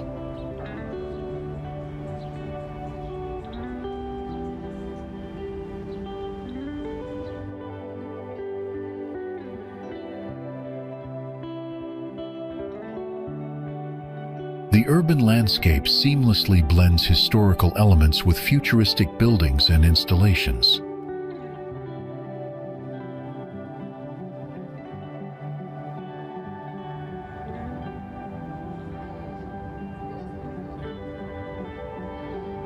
Students and professionals from around the world are drawn to the city's reputation for technological excellence.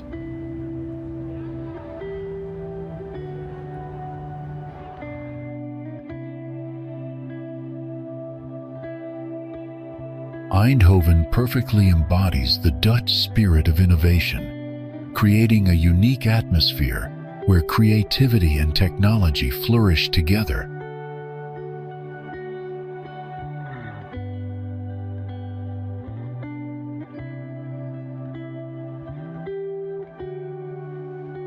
At dusk, the elegant silhouette of the Erasmus Bridge stretches across the water, its soaring pylon painting a graceful arc against the twilight sky.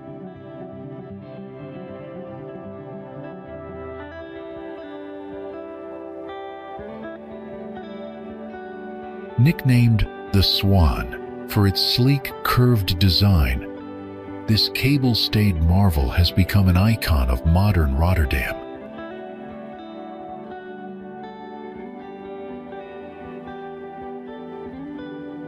Completed in 1996 and designed by architect Ben van Berkel, the bridge spans 802 meters across the Nieuwe Maas.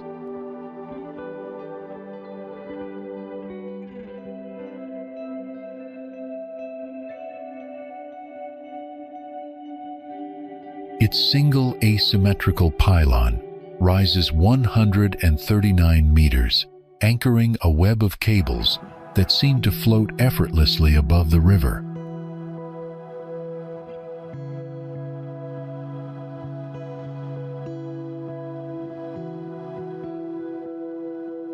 By day, sunlight glints off the steel strands, casting shimmering reflections into the rippling waters below.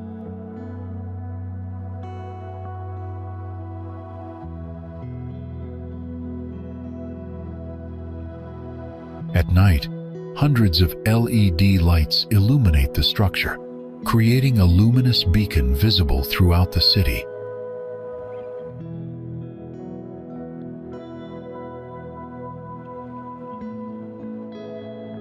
Pedestrians and cyclists share dedicated pathways, strolling or pedaling between the bustling northern and southern districts.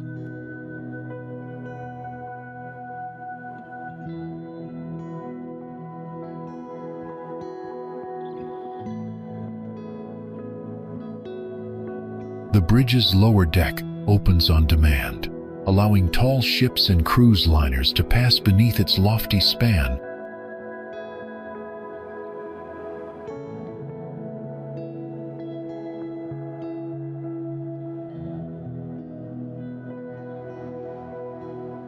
From its western pedestrian walkway, visitors can admire panoramic views of Rotterdam's ultra-modern skyline.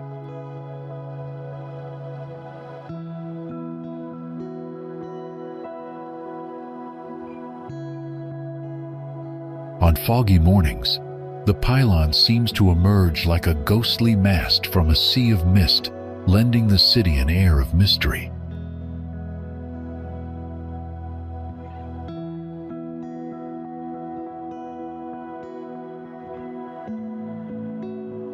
During festivals and events, the bridge often serves as a dramatic backdrop for fireworks and light shows.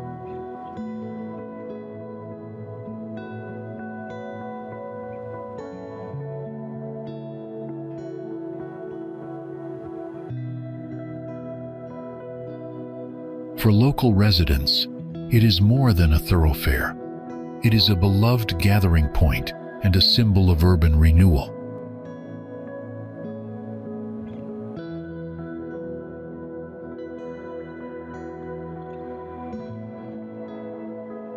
The stark contrast between its futuristic form and the historic warehouses along the waterfront speaks to Rotterdam's bold spirit.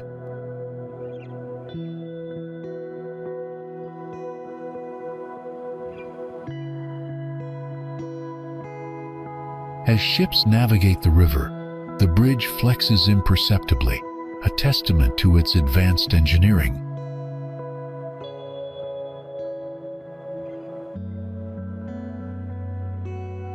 A graceful fusion of art and infrastructure, the Erasmus Bridge unites both banks in a nightly ballet of steel and light.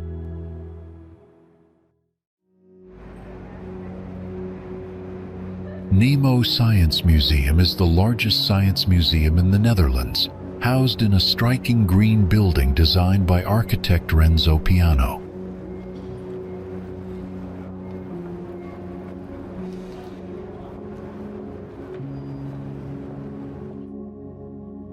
The museum features 5 floors where visitors can engage in hands-on scientific activities, allowing them to smell, hear, feel, and see how the world works like real scientists.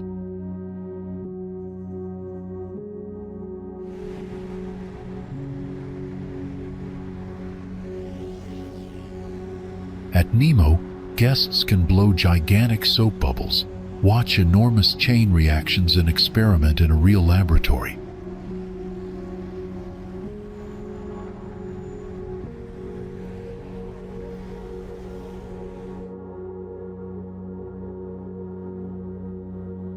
The museum is suitable for both adults and children, as it presents scientific topics in a simple and fun way through interactive activities.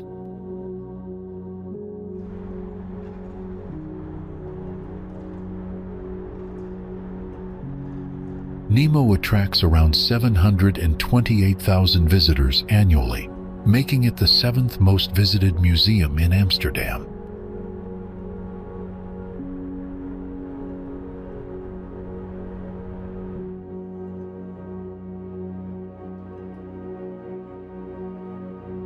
a testament to how science can dazzle as much as it educates, proving wonder has no age limit.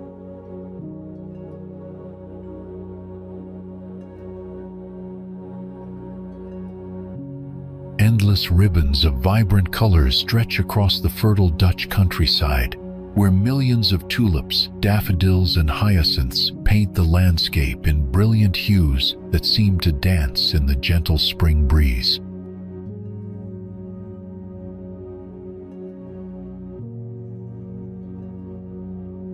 Lisse, nestled in the heart of the Netherlands' renowned Bollenstreek region, transforms each spring into a breathtaking tapestry of blooming bulb fields that captivate visitors from around the world.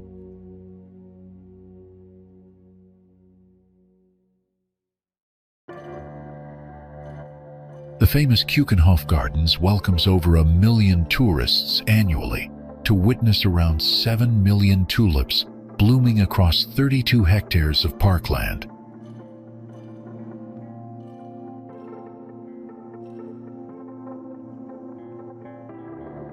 Beyond the gardens, Lisse's surrounding farmland creates perfect growing conditions with its sandy soil and coastal location.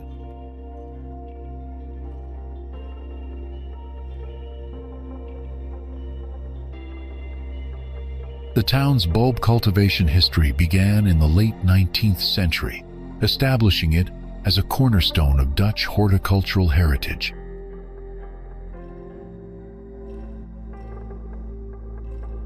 Local farmers dedicate their lives to perfecting bulb growing, exporting their prized tulip bulbs worldwide.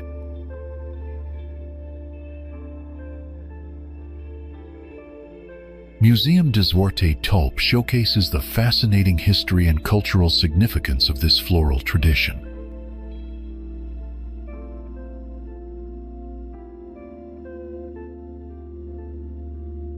Cycling routes wind through colorful flower fields, offering visitors an immersive way to experience the stunning landscape.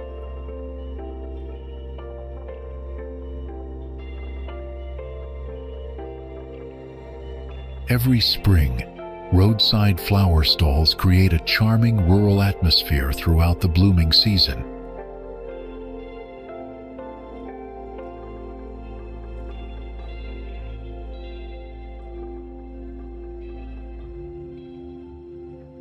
The town's strategic location makes it easily accessible from Amsterdam for day trippers.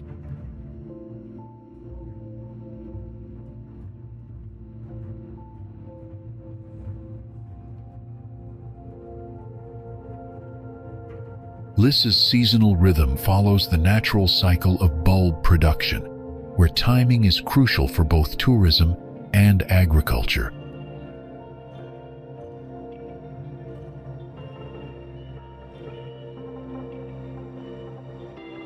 Local festivals celebrate the annual flower season, drawing photography enthusiasts and nature lovers from across Europe.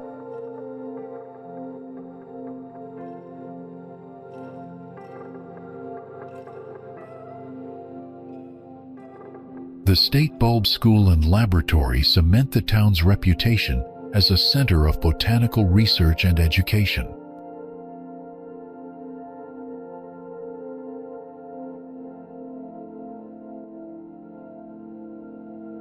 Flower auctions demonstrate the economic importance of this centuries-old industry to the region.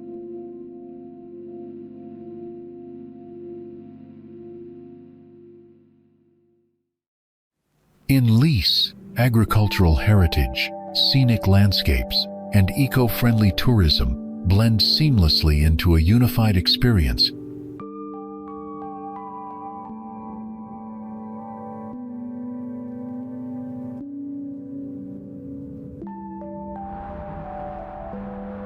The Volkerak is a freshwater lake and waterway system located in southwestern Netherlands, strategically positioned between the provinces of South Holland, North Brabant, and Zeeland.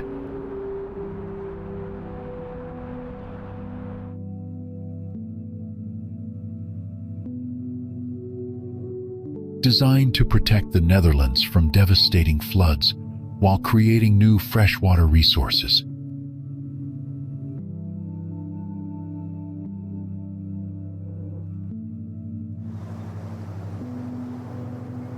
The dam was completed in 1969 after 12 years of engineering challenges, consisting of multiple components, including sluice caissons, bridges, and protective barriers.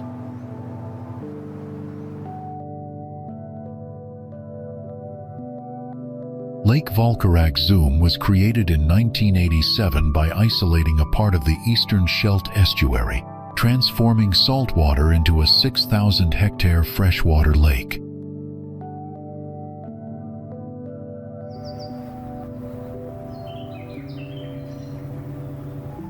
This vital waterway links to the Scheldt-Rhine Canal in the south, providing crucial navigation routes to the Port of Antwerp and international shipping channels.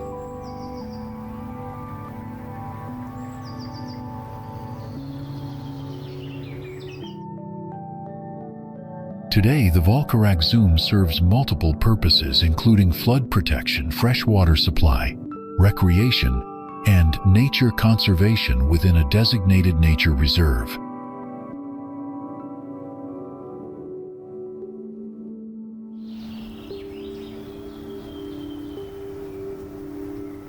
The surrounding area offers excellent opportunities for cycling, hiking, swimming, and various water sports, attracting outdoor enthusiasts and nature lovers.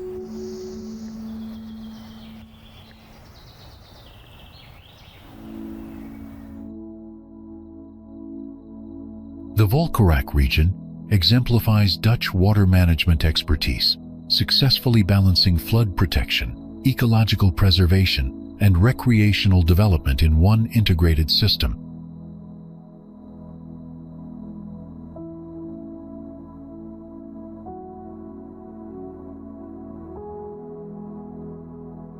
Imagine standing on the banks of a mighty river, watching cargo ships glide silently through the morning mist as ancient church spires rise in the distance.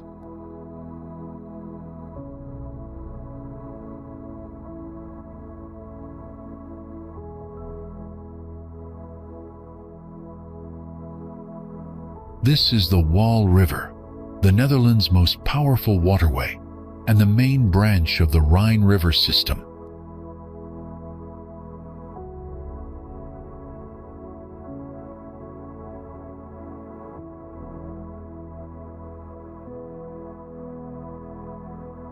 Flowing for 84 kilometers through the heart of the Dutch landscape, the Waal carries more water than any other river in the country.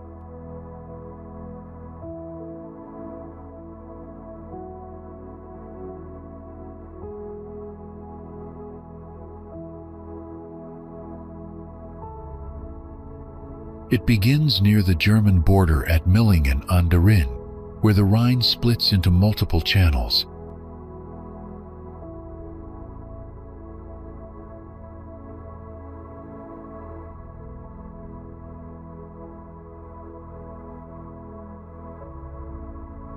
The river serves as a vital commercial artery, connecting the industrial heartland of Germany to the bustling port of Rotterdam.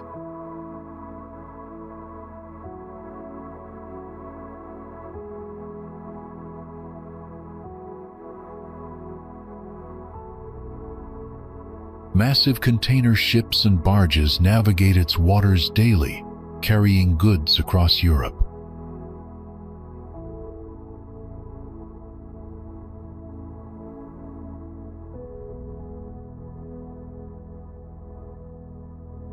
Historic cities like Nijmegen and Tiel have flourished along its banks for centuries, their medieval centers bearing witness to the river's enduring importance.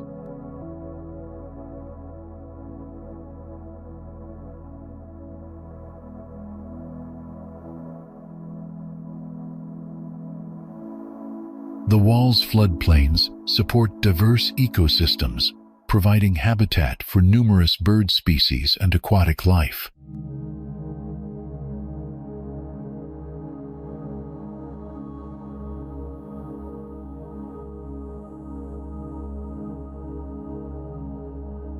During winter months, the river often swells with snowmelt from the Alps, requiring careful flood management.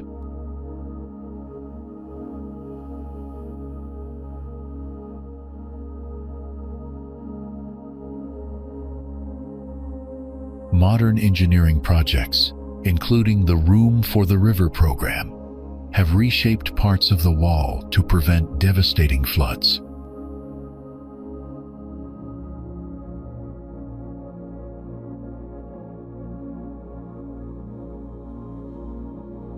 Today, the river continues to be essential for Dutch transportation, agriculture, and recreation.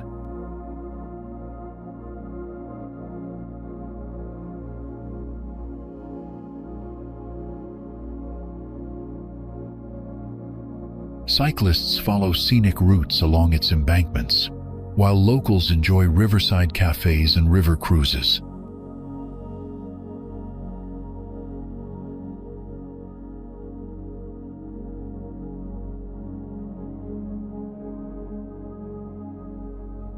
The Waal remains a testament to how humans and nature can coexist, shaping each other across generations.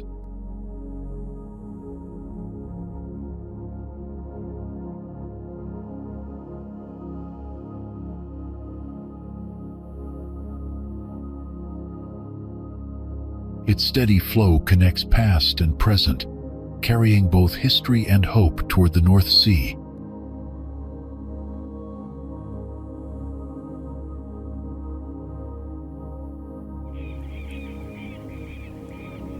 Where two rivers meet, Gorinchem emerges like a crown of stone and earth, revealing its inherent magic.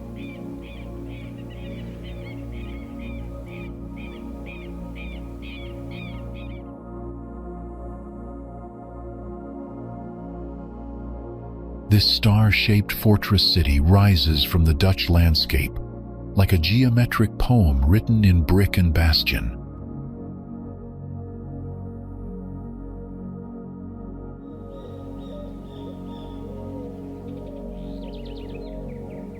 "11 original bastions from 1609 remain perfectly preserved within its walls, making it the finest example of star fortification in the Netherlands.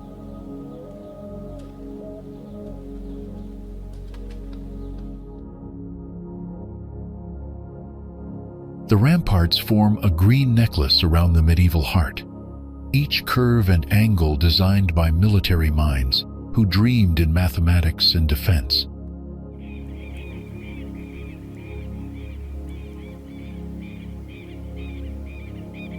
Gorinchem sits at the confluence of the idyllic Ling River and the Merwede, the busiest waterway in the Netherlands, creating a symphony of contrasts between peaceful streams and commercial traffic.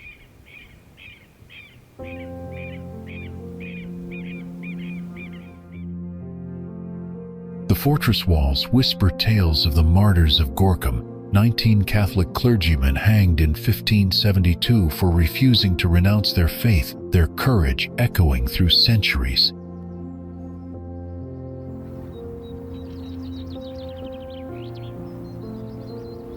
Ancient cobblestones have witnessed merchants haggling, soldiers marching, and lovers strolling beneath starlit battlements.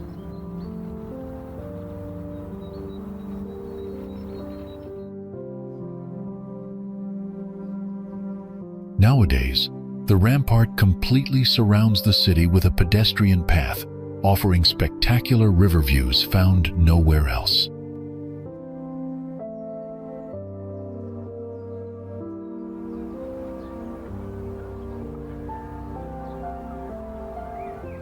Children chase shadows between bastions where cannons once stood guard, transforming military geometry into playground wonder.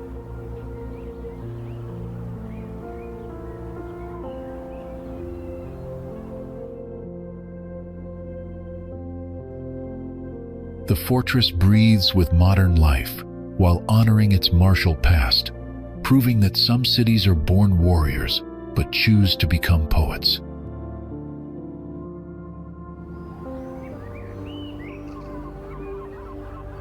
In Gorinchem, History doesn't sleep in museums. It dances in the streets, sings from the towers, and flows eternal as the rivers that cradle this star-crowned jewel of the Netherlands.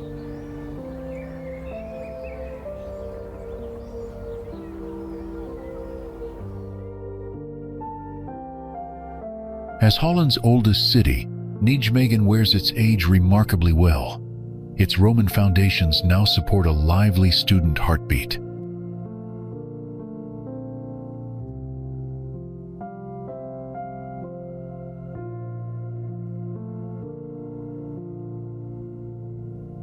This ancient Roman settlement of Novi Amegus stands as the Netherlands' oldest city, where 2,000-year-old foundations support modern universities and cutting-edge research facilities.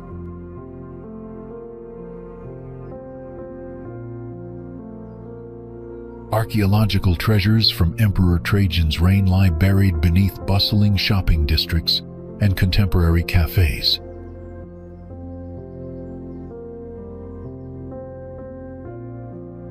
The strategic hilltop location that once commanded Roman legions now offers panoramic views to weekend cyclists and casual tourists admiring the Waal River's sweeping curves.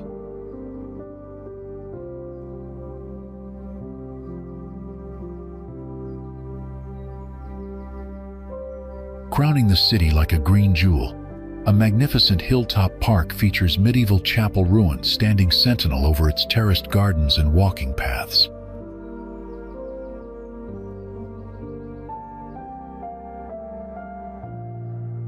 The elevated position provides breathtaking vistas across the Waal River Valley, transforming centuries-old fortifications into romantic picnic spots beloved by locals and visitors alike.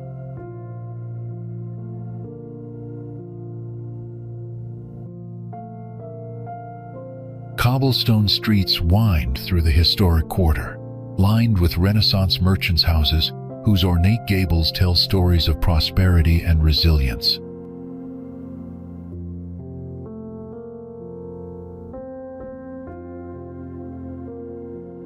Each July, this historic fortress transforms into the world's largest walking festival, hosting over 45,000 participants who traverse 30 to 50 kilometers daily for 4 consecutive days.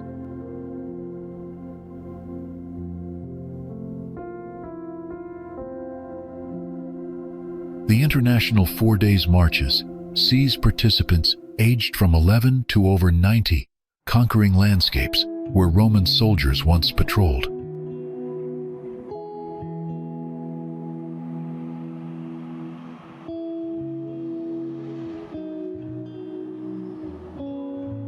Beyond the city center, the Ujapolder stretches eastward with meandering rivers, rolling hills, and natural swimming beaches along the Waal.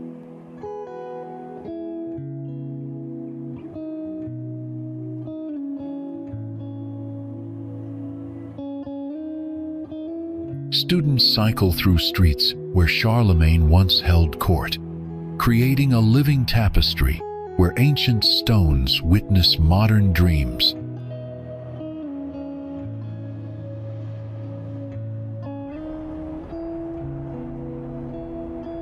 Fort Vuren was built in 1844 at the dike on the north bank of the Waal River as part of the new Dutch waterline defense system.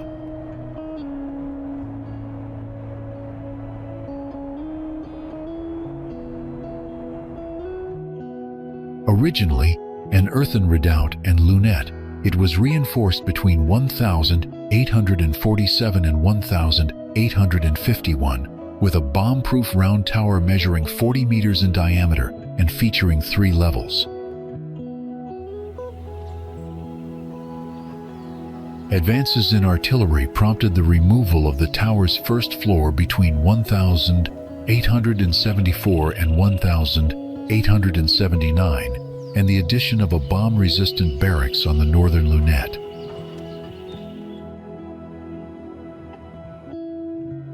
Fort Vuren was mobilized as a precaution during the Franco-Prussian War and both World Wars, enduring a German air raid and occupation in 1940. and later serving as a prison for wartime collaborators.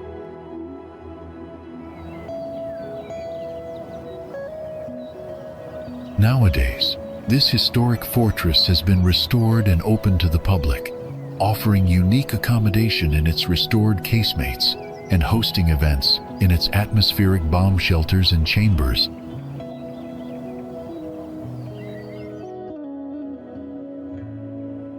Born from medieval ambition and commercial necessity, Loevestein Castle emerged in 1358 when Knight Dirk Loef van Hoorn recognized the strategic gold mine where the Waal and Maas rivers converged.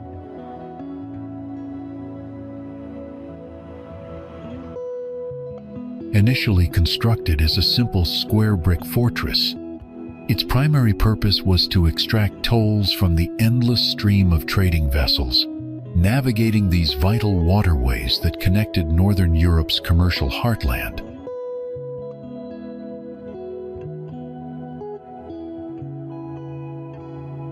The castle's remote position, surrounded by rivers and wetlands, made it virtually impregnable while controlling one of the most lucrative trade routes in medieval Netherlands.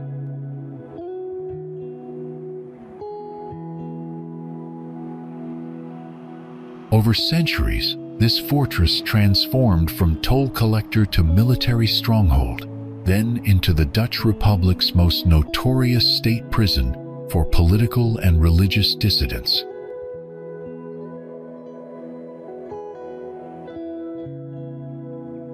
The thick brick walls, baked from local river clay and measuring up to 2 meters in depth, witnessed the confinement of some of history's most influential minds.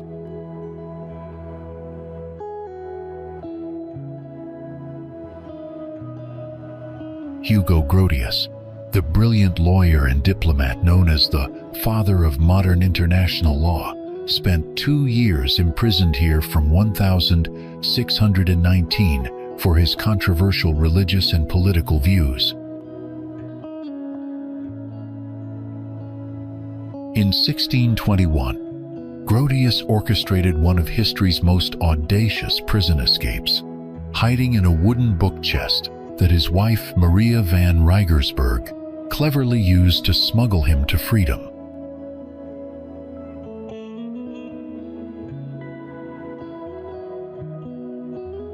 The castle's role evolved again when it became part of the Dutch waterline defense system in 1673, designed to flood surrounding lands and halt enemy advances.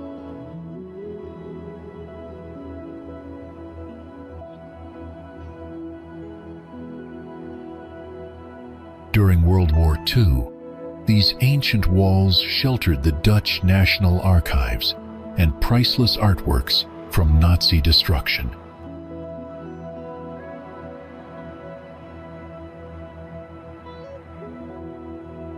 Today, Loevestein Castle stands as both museum and monument, its double moat, munitions tower, and soldiers' barracks telling tales of medieval commerce, political intrigue, and brilliant escapes.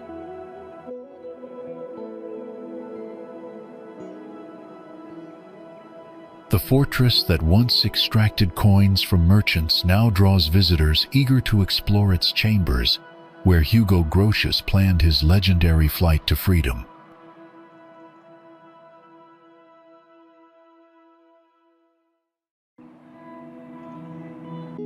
This medieval survivor continues to guard the confluence of rivers, though now it protects memories rather than trade routes.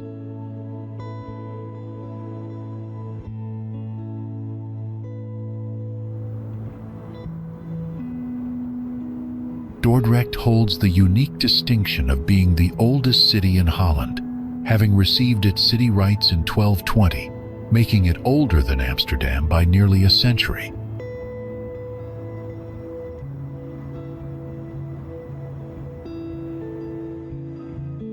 This ancient trading powerhouse emerged at the confluence of 6 rivers, creating a natural fortress surrounded entirely by water on the island known as Het Eiland van Dort.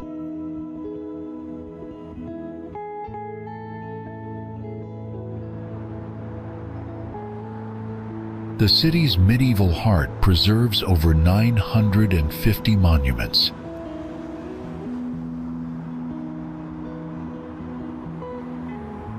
From 1299 to 1795, Dordrecht's docks held Holland's trade hostage. Its staple writes a toll booth on every merchant's river route.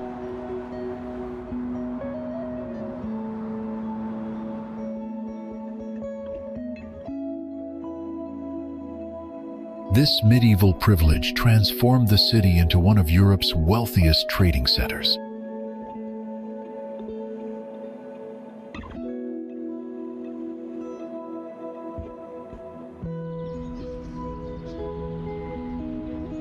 The city played a pivotal role in Dutch independence when it hosted the first meeting of the States of Holland in 1572.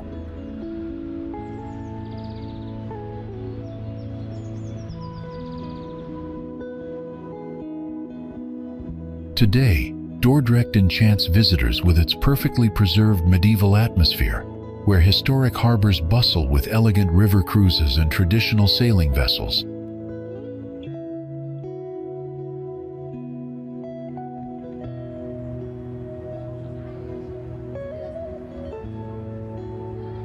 At this river crossroads, centuries-old facades waltz with their reflections, nature and architecture composing the perfect shot.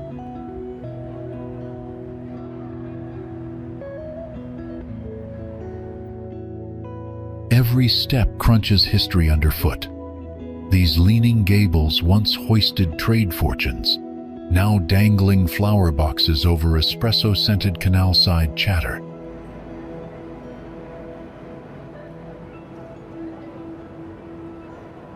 Trade city streets for Biesbosch's liquid maize.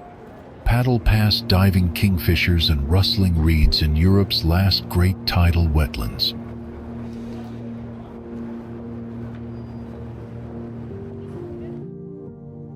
Walk where merchants once marched, beneath Groothof Sports Arch, past Grootkirk's tower 6 centuries tall, and still counting Dordrecht's heartbeat.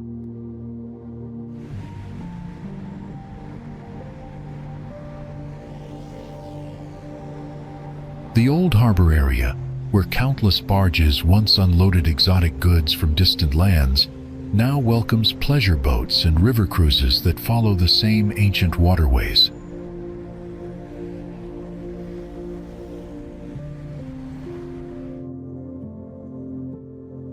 Every step through Dordrecht's time-worn lanes echoes with tales of Hanseatic traders haggling in shadowed alleys, floodwaters swallowing squares, and the first cries of Dutch independence.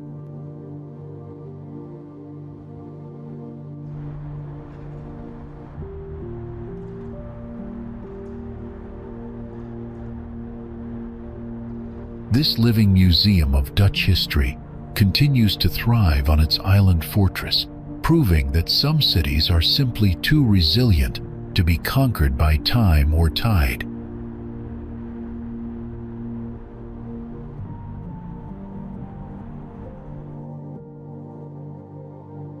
Nestled along the picturesque rivers IJssel and Brielle in the eastern Netherlands, Zutphen stands as one of the oldest cities in the Netherlands and a remarkably well-preserved medieval treasure.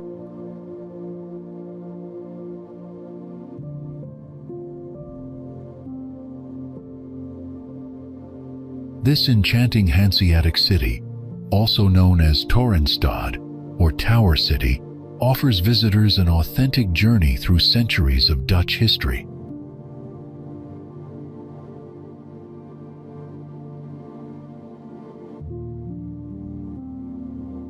Three churches date back to the Middle Ages, with endless old 14th century houses and picturesque alleys around every corner, creating an atmosphere that transports you back in time.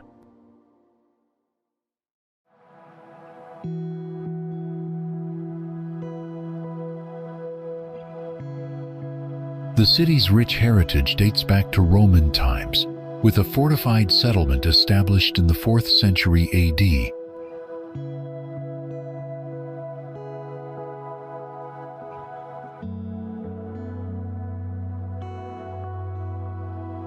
After surviving Viking raids in 882, Zutphen was rebuilt with impressive fortifications that still define its character today.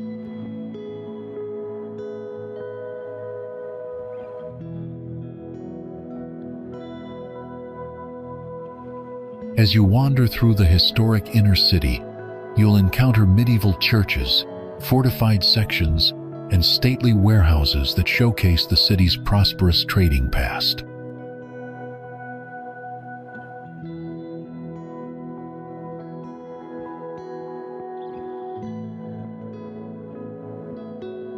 The magnificent street Walburgis Church dominates the skyline with its impressive tower and beautiful stained glass windows.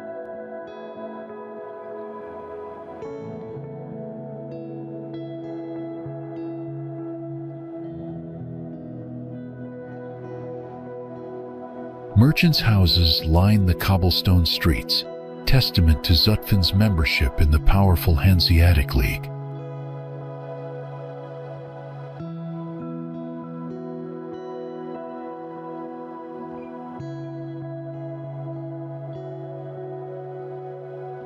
Art and culture enthusiasts can wander through historic galleries featuring rotating exhibitions of regional artifacts.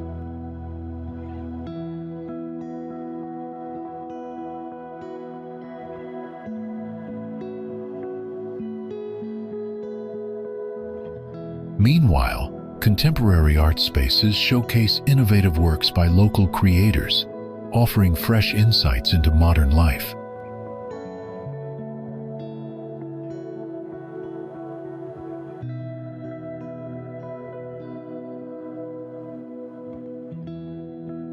Beyond its historical attractions, modern Zutphen delights visitors with unique shops offering artisanal products and local crafts.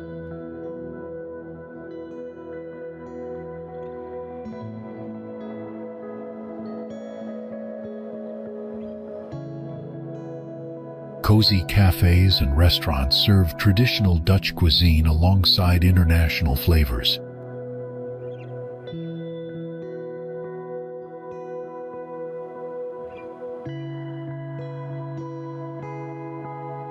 The city hosts an extensive program of art, culture, and seasonal events throughout the year.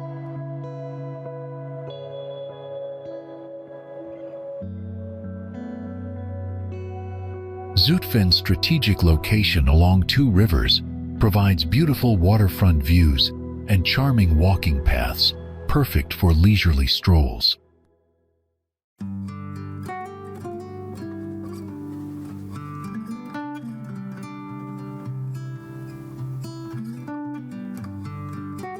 In Zutphen, medieval spires and modern cafes share the same cobblestones, proof that Dutch history tastes best when served with 21st century comfort.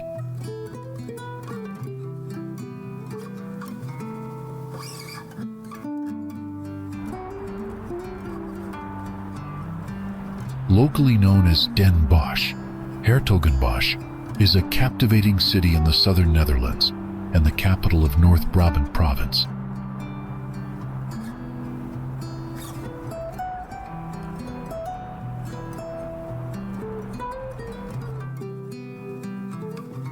The medieval city center, with its churches, canals, and wharves, serves as the main attraction, creating an enchanting atmosphere that captivates visitors from the moment they arrive.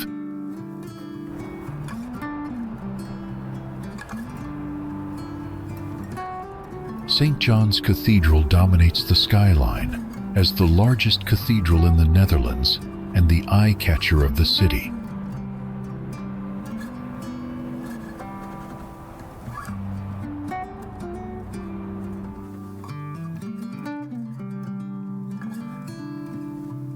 The cathedral's stunning stained glass windows and soaring spires make it an unmissable landmark for any visitor.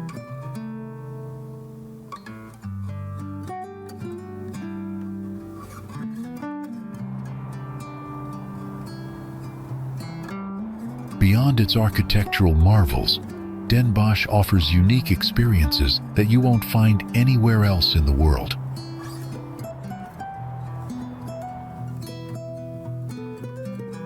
One of the best activities is taking a boat tour on the Binnendies, where you can travel under the houses and see places invisible from street level.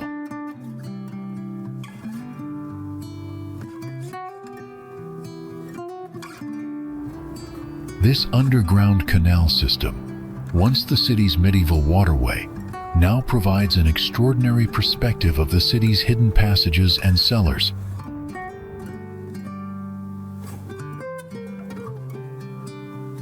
Culture enthusiasts will be delighted by renowned museums, each offering fascinating insights into regional history and contemporary design.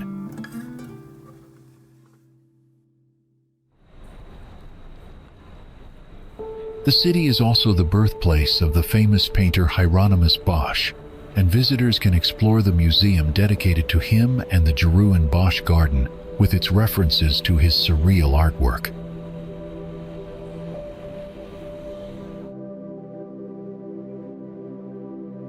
Bustling cafes seem to appear every few meters, alongside cute boutiques and fine restaurants that showcase the city's vibrant contemporary culture.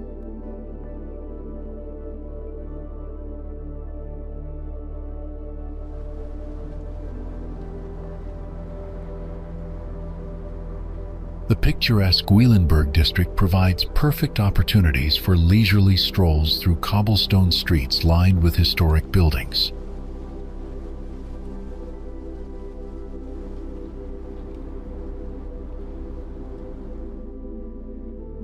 No visit to Den Bosch would be complete without tasting the legendary Boschje bowl, a delectable pastry filled with whipped cream and coated in dark chocolate.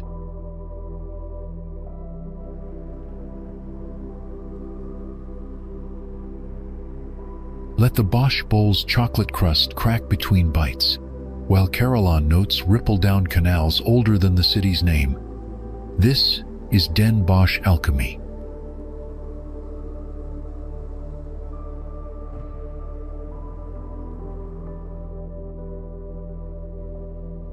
Rising 36 meters high from the rolling hills of the Utrechtse Heuvelrug National Park, the Pyramid of Austerlitz stands as an unexpected Egyptian monument in the heart of the Netherlands.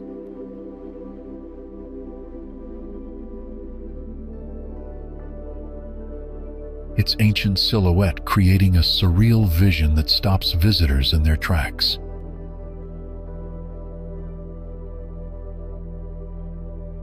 Built by the French army in 1804, this landmark in the heart of the Netherlands is modeled after the Pyramid of Khufu in Egypt, serving as one of the most unusual historical sites you'll ever encounter.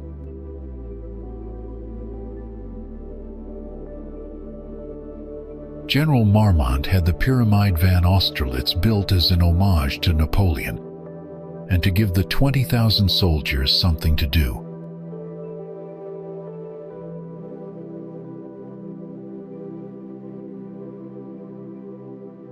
In 1804, Napoleon's soldiers built this 6-meter-high pyramid, which is now one of the highest points of Utrecht.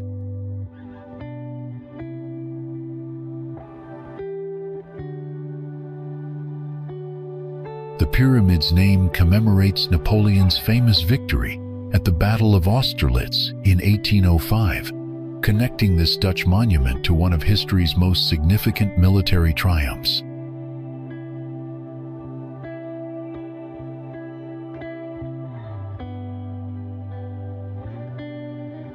The pyramid was reopened to visitors in 2008, providing fascinating insights into this remarkable period of Dutch history.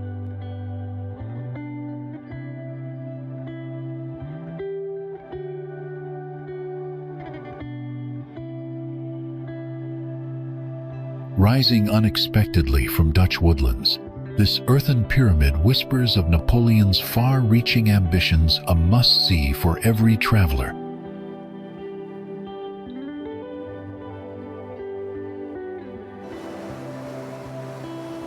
At Hoek van Holland, where the North Sea's fury collides with Rotterdam's steel-clad ambition, each wave carries stories of sailors, storms, and silent lighthouses keeping watch.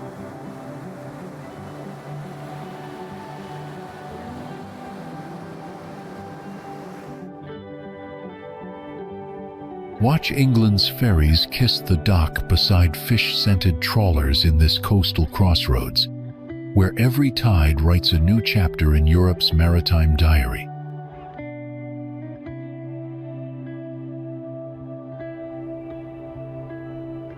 Your time at the beach is punctuated by passing cargo ships, transforming an ordinary seaside experience into a mesmerizing theater of international commerce.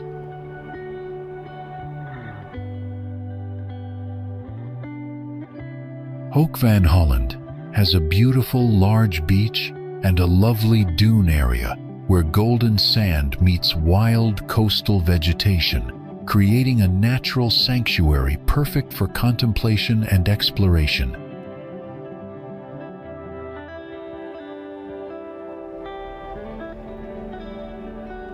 Here, the industrial pulse of one of Europe's busiest ports harmonizes with the timeless rhythm of tides, offering visitors a unique perspective.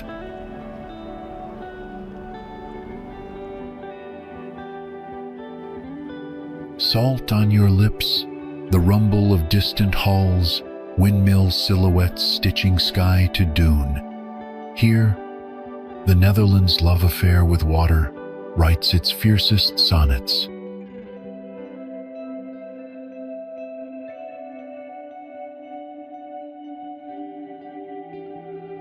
Thatched eaves dip into still canals, where reflections of crooked timbers and rising mist blur centuries into a single sigh.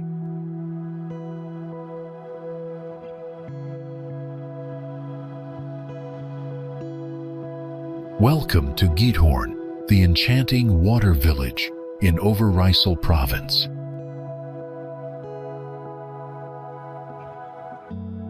Known as the Venice of the North, this remarkable destination is only fully accessible by boat or on foot, making it completely car-free and preserving an atmosphere of tranquil authenticity rarely found in the modern world.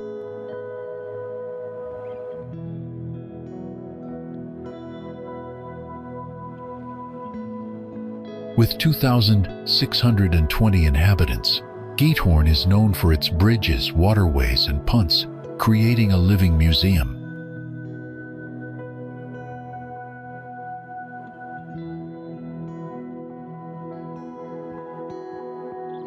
Called whisper boats, these quiet electric vessels are the preferred mode of transportation for locals, ensuring the village maintains its peaceful ambiance.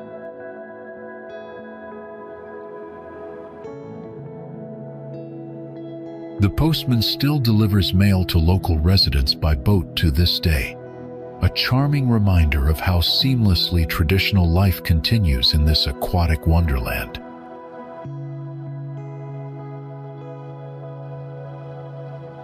Tourists must leave their cars outside the village and travel by water or on foot over lovely wooden bridges, immersing themselves completely in this unique car-free environment.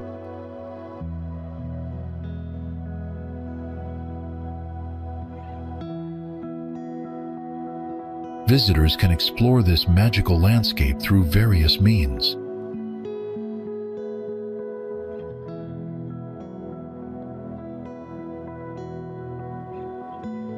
The village stretches along waterways lined with centuries-old farmhouses, each telling stories of generations who have called these waterways home.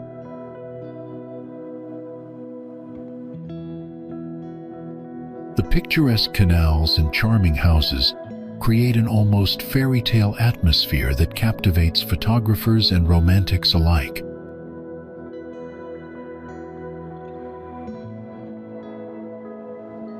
Every bridge crossed and canal navigated reveals new perspectives of this aquatic village, where the rhythm of life follows the gentle current of water rather than the rush of traffic.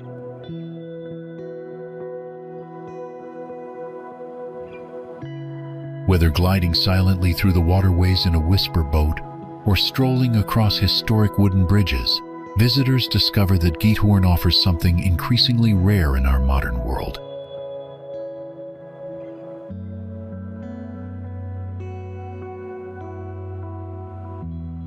In Giethoorn, simplicity becomes poetry.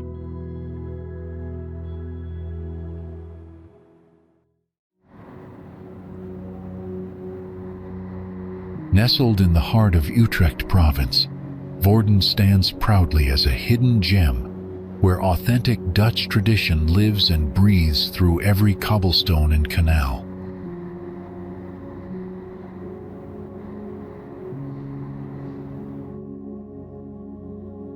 This charming farmers' city holds the remarkable distinction of hosting the last remaining real cheese market in the Netherlands, where centuries-old trading rituals continue unchanged.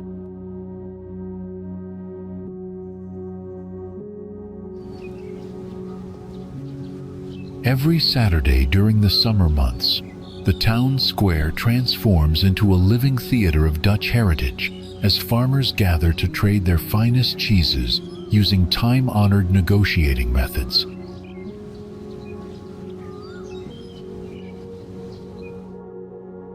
The impressive Muiden Castle, built between 1407 and 1415 for the Lord of Woerden, serves as a magnificent fortress gateway that once defended Utrecht province.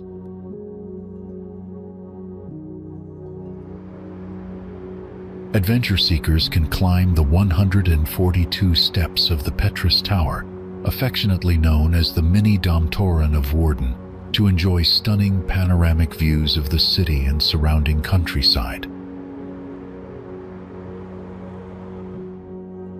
Beyond its historical attractions, this picturesque farmers' city delights visitors with charming streets perfect for leisurely strolls and authentic local experiences.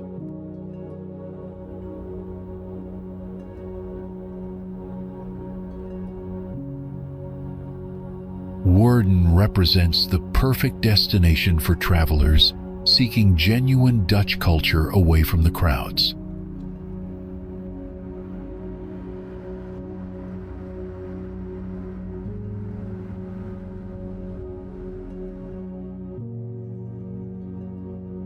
Forged in the fires of the Dutch Revolt, Heisden's star-shaped fortress is a masterpiece of military engineering that defied Spanish siege engines and reshaped the art of war.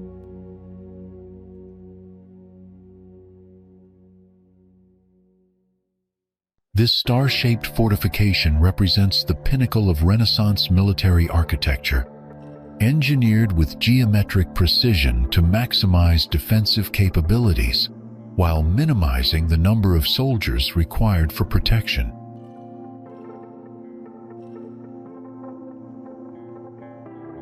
The fortress features 8 bastions strategically positioned around the perimeter, each designed to provide overlapping fields of fire that eliminated blind spots and created deadly crossfire zones for any attacking force.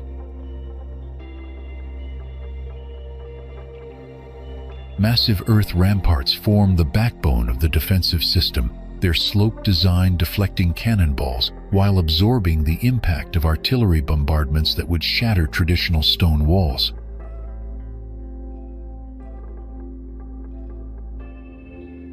Eight bastions and ramparts buffered the city, while underwalls hid the movement of soldiers, allowing defenders to enter and exit as needed.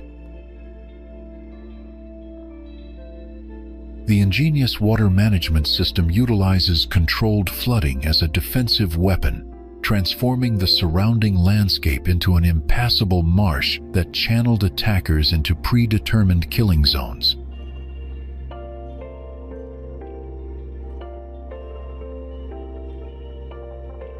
Heisden's underground corridors, concealed sally ports, and flag-based comms enabled real-time troop redeployment, the Bluetooth of Renaissance warfare.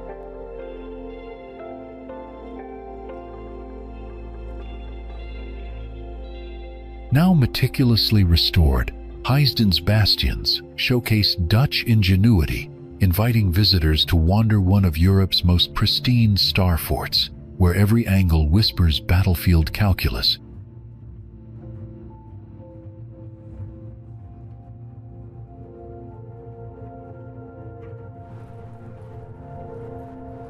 Standing at a majestic height of 112 meters, the Dom Tower is the iconic symbol of Utrecht and the tallest church tower in the Netherlands, dominating the city's skyline as a testament to medieval architectural ambition.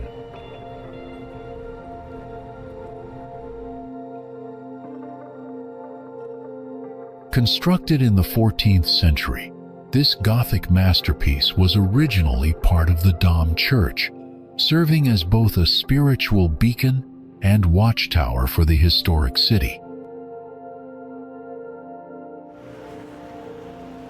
The tower's connection to the church was dramatically severed in 1674 when a violent summer storm caused the nave to collapse, leaving the magnificent tower standing alone as a solitary monument to faith and engineering prowess.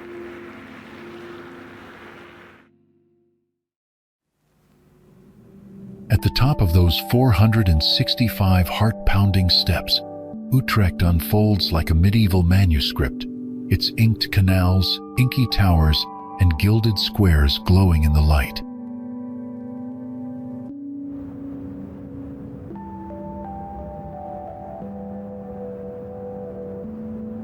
Clear days reveal Amsterdam's silhouette, your lofty prize for conquering stairs where history and horizon collide.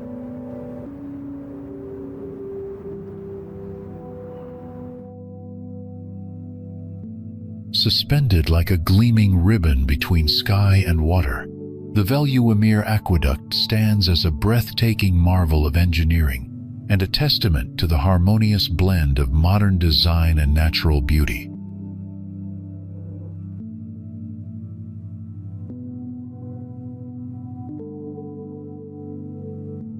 This extraordinary water bridge opened in 2002 as one of the Netherlands' most innovative engineering achievements.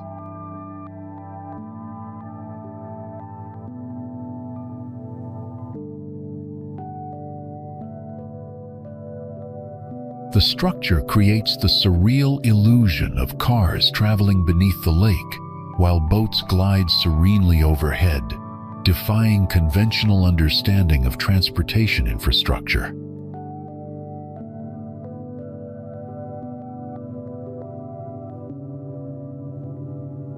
Located over Veluwemeer Lake in Harderwijk, this architectural masterpiece spans precisely 25 meters long and 19 meters wide.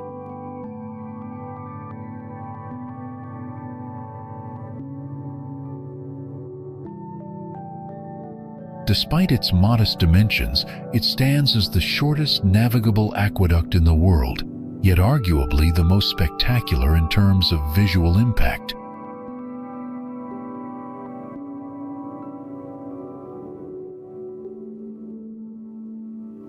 Rather than building a traditional bridge, Dutch engineers created an ingenious water tunnel where vehicles travel underneath 3 meters of actual flowing lake water.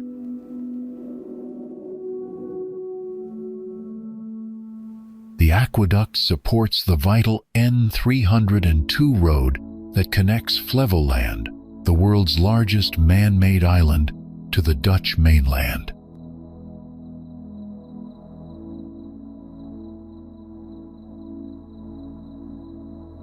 This crucial link allows up to 32,000 cars daily to pass beneath the flowing waters, while small boats and shallow draft vessels navigate the waterway overhead.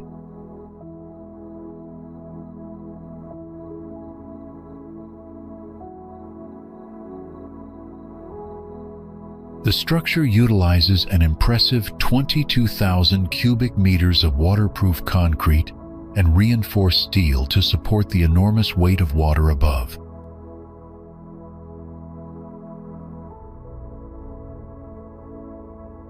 From above, the aqueduct appears as an optical illusion, where boats seem to float mysteriously over a road that has completely vanished beneath the water's surface.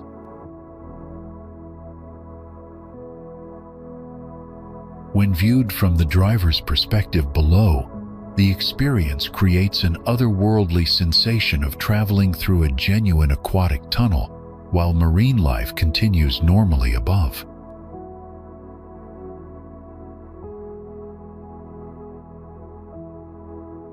This stunning piece of infrastructure demonstrates how creative Dutch problem-solving transforms mundane transportation necessity into captivating engineering poetry that amazes visitors worldwide.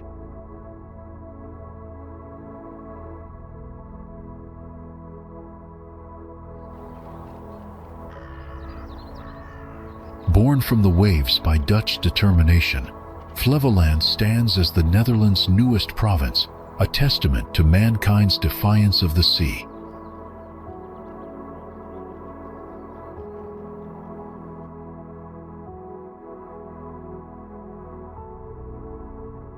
This extraordinary land was created entirely through land reclamation projects completed in the 20th century.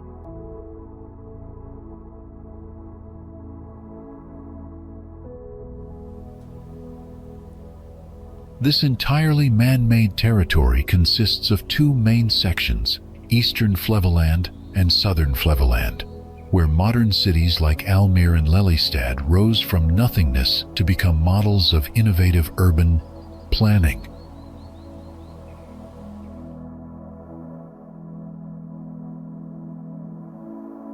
The province showcases Dutch ingenuity at its finest, from sustainable communities to cutting-edge architecture that harmonizes with carefully designed nature reserves.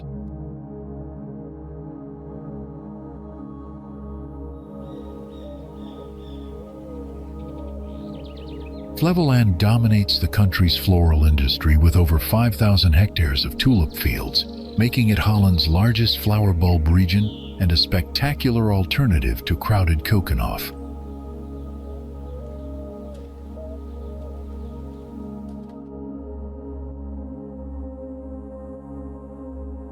Each spring, the famous tulip route unveils 80 kilometers of cycling, walking and driving paths through breathtaking carpets of color.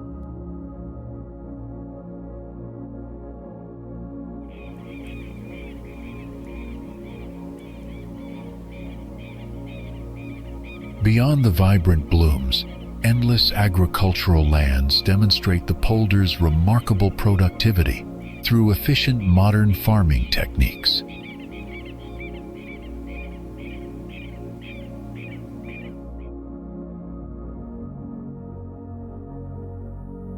The provincial capital Lelystad serves as cultural anchor, housing the impressive Batavia Museum that chronicles the region's maritime heritage.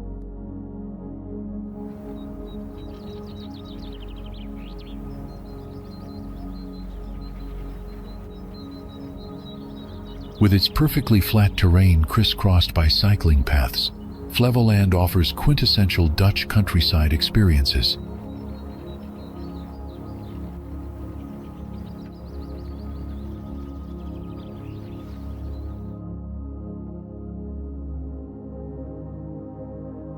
The province stands as a living monument to hydraulic engineering, where every square meter testifies to humanity's victory over the sea.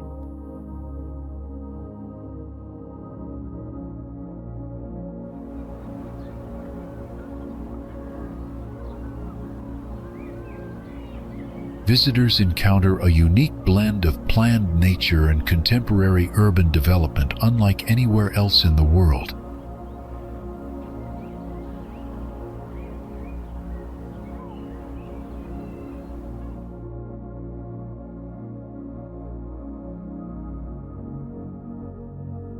From modern shopping centers to cultural attractions, the region balances functionality with aesthetic appeal.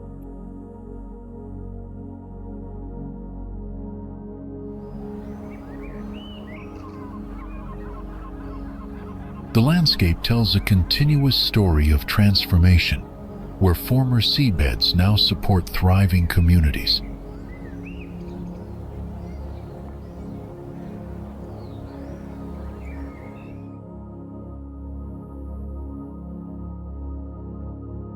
Flevoland's existence embodies the Dutch spirit of innovation and their centuries-old battle against water.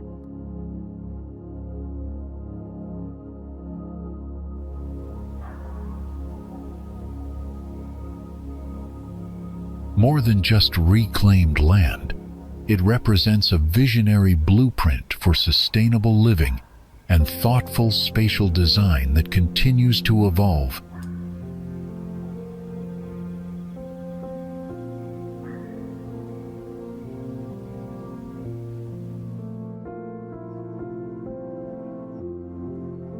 What if your next escape led you to a medieval Hanseatic city where time seems to have paused centuries ago?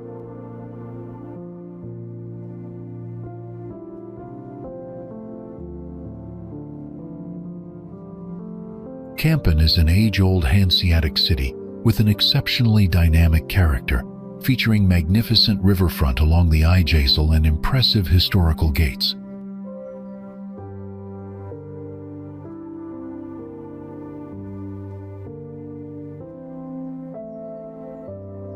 Almost 500 monuments testify to the glorious past of this former Hanseatic trading powerhouse.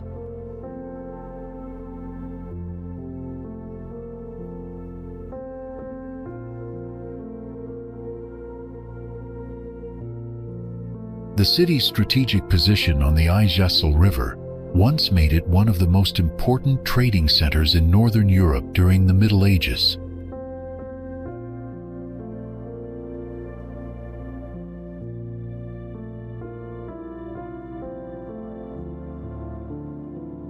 The historical city center contains hundreds of monumental buildings that contribute to the city's authentic atmosphere.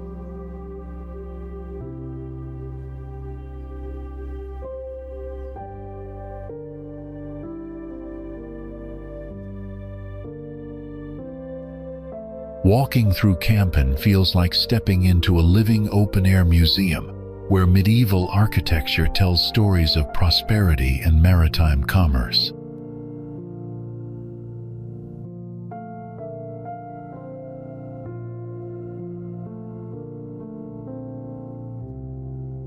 The relaxed pace of life in this charming Dutch city offers a perfect contrast to the bustling energy of larger metropolitan areas.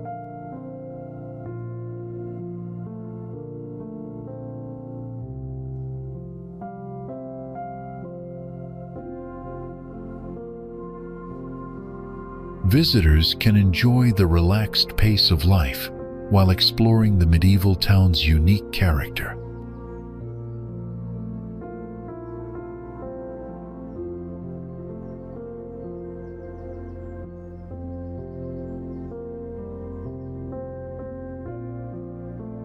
The city seamlessly blends its rich historical heritage with modern Dutch culture and hospitality.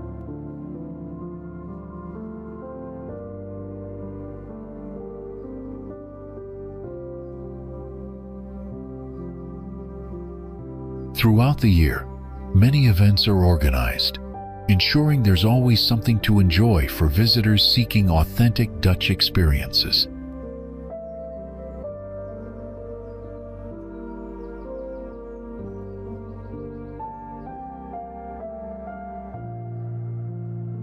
Step off the beaten path into Kampen's medieval heart, where cobblestones whisper Hanseatic secrets and leaning warehouses guard the IJssel's shores.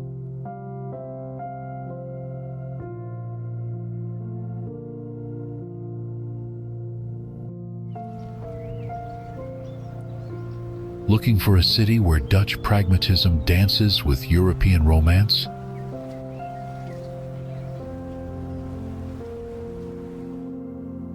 You'll find it in Maastricht.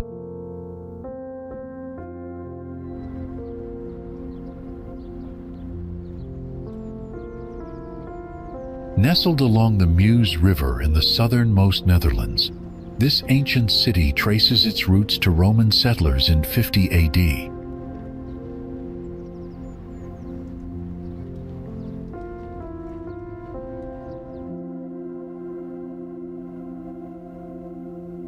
Unlike stereotypical Dutch landscapes, Maastricht charms with its dramatic hills rare in this flat country, carved by centuries of marlstone quarrying.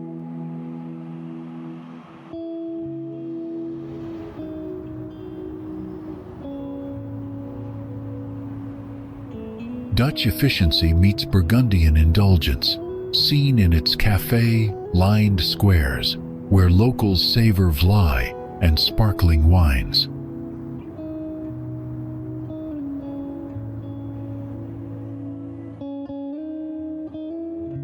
As the birthplace of the 1992 European Union Treaty, Maastricht symbolizes continental unity while retaining its distinct Limburgish identity, complete with its own dialect.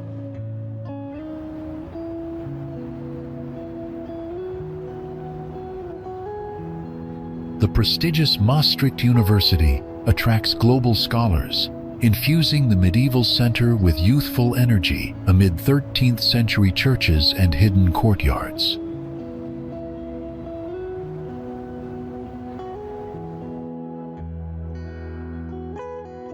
French and Spanish influences linger in architecture like the ornate stadhuis, remnants of foreign rule before Dutch sovereignty.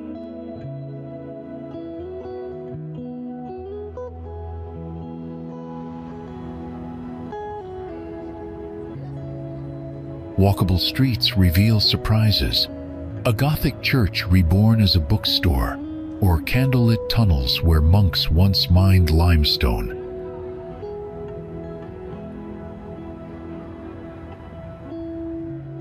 Winter transforms the Vrijthof Square into a twinkling wonderland, while summer brings open-air concerts under the twin spires of St. Servatius Basilica.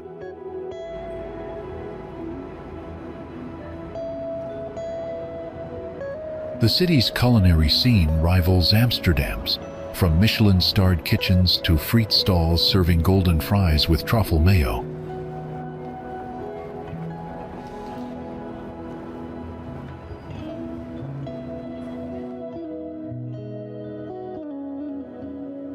Cyclists pedal past vineyards stretching toward Belgium, unthinkable elsewhere in the Netherlands thanks to the region's microclimate.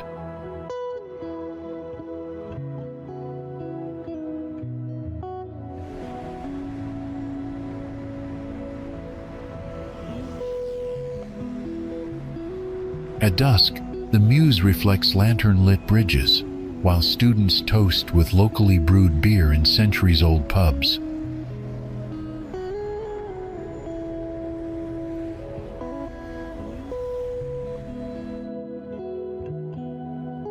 More than just a destination, Maastricht is a living crossroads of history, innovation, and gezelligheid that defies expectations of Dutch travel.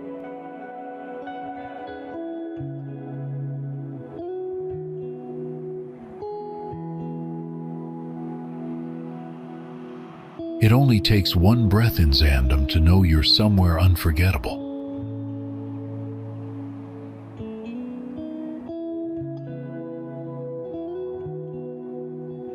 This vibrant town near Amsterdam dazzles with its whimsical green wooden houses, a living tribute to the Zaan region's industrial heritage.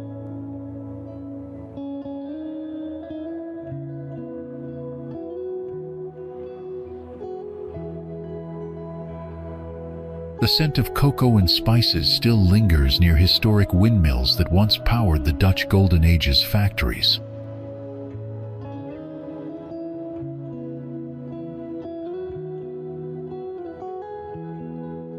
At the heart of it all stands the Intel Hotel Zaandam, an architectural marvel stacking traditional facades like a surreal Dutch dollhouse.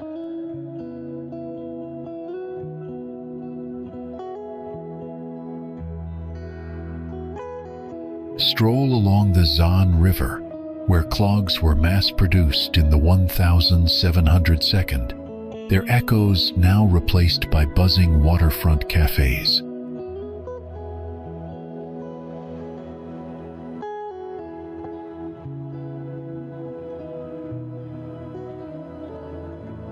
The Zaanse Schans open-air museum lies just beyond, offering picture-perfect views of working windmills grinding pigments, oil, and flour.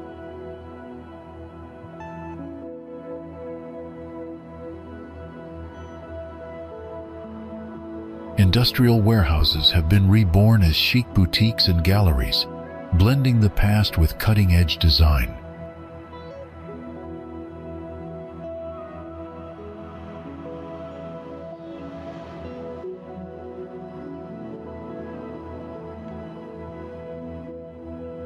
Every corner reveals quirky art installations, from giant clogs to murals celebrating Zaandam's shipbuilding legacy.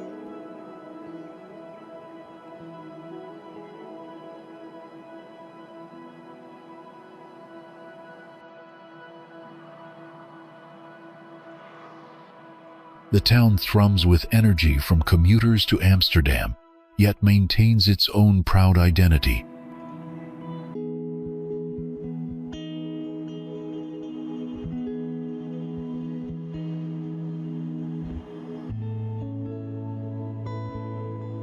Local breweries craft beers using centuries-old recipes, best enjoyed in sunny plazas watching boats glide by.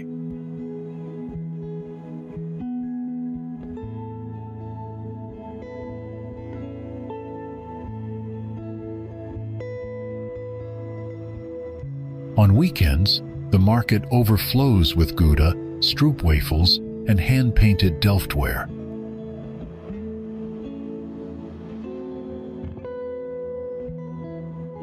Children giggle at the towering wooden shoe fountain, while history buffs explore the Tsar Peter House, where Russia's reformist Tsar once studied shipbuilding.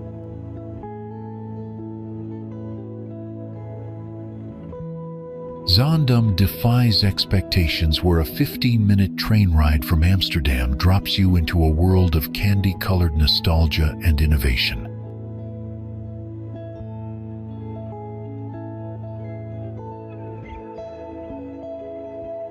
By night, the illuminated mills cast golden ripples on the water, and jazz floats from basement bars.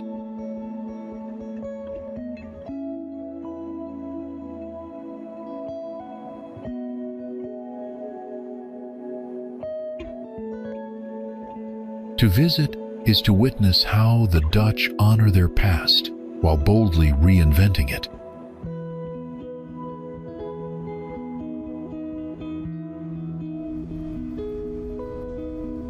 Known for its Golden Age grandeur and vibrant tulip trade, Haarlem invites you to discover more than just the obvious.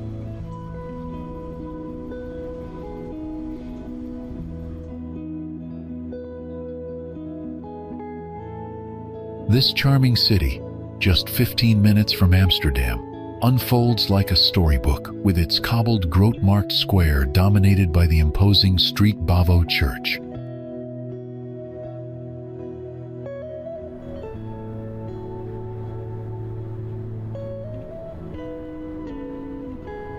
The Tailors Museum, the Netherlands' oldest, showcases a quirky mix of fossils and Renaissance art in a time capsule setting.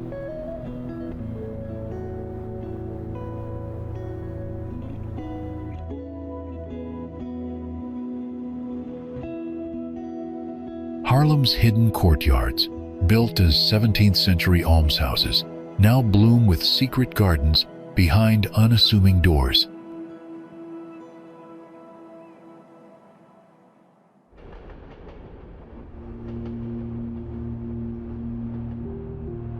The Spaarne River whispers tales of the city's shipping heyday as it winds past leaning warehouses turned into artisanal breweries.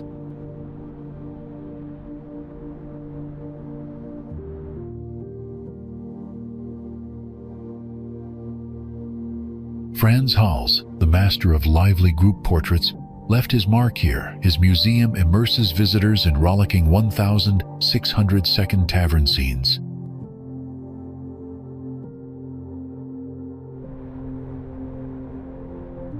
Every Saturday, the main square transforms into a floral spectacle at one of Holland's last true flower markets, where bulbs are sold beside fresh stroopwafels.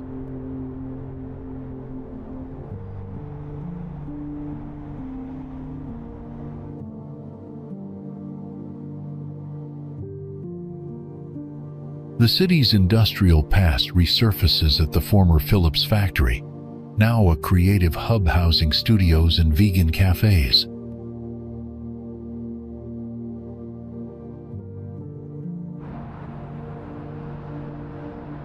Haarlem's cafe culture thrives on historic streets like Wormoestraat, where locals debate over bitterballen and craft beers.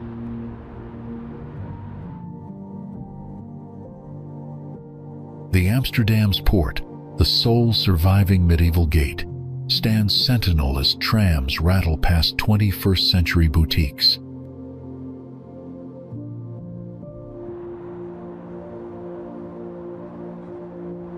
For book lovers, the ABC bookstore occupies a soaring Gothic church, its stained glass illuminating shelves of novels.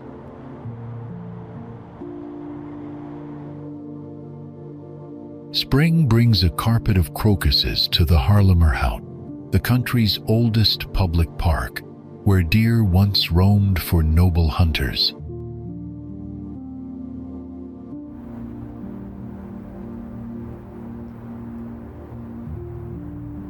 The city's dual soul, part regal, part rebellious, shines during the Haarlem Jazz and More Festival, when jazz notes float from hidden courtyards.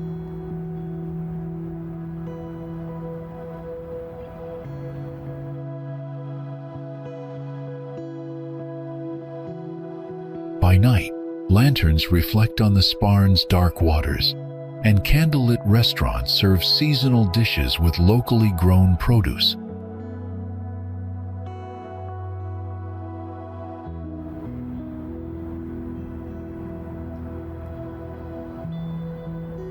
To experience Haarlem is to uncover layers of Dutch history while savoring its lively, unpretentious heart.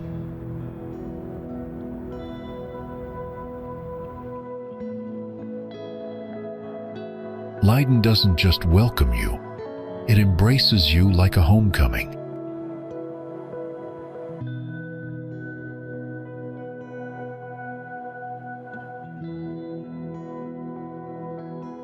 This ancient university city, laced with tranquil canals, transports visitors straight into a living Dutch Golden Age masterpiece.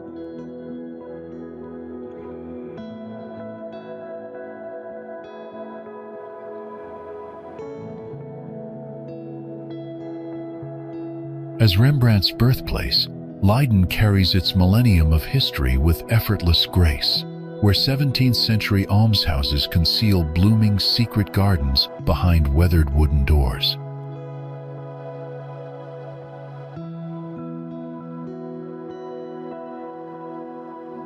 The majestic Pieterskerk, a Gothic wonder, watches over cobblestone streets that have echoed with student footsteps since 1575, marking Leiden as the Netherlands' oldest academic heart.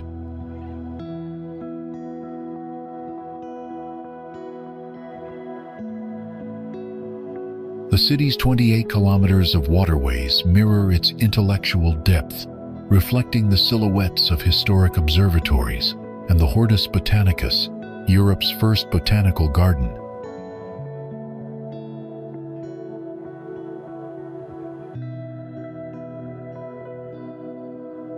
Dawn at the Burcht van Leiden reveals mist curling over 11th century fortress walls, while storks nest atop chimney stacks in quiet harmony.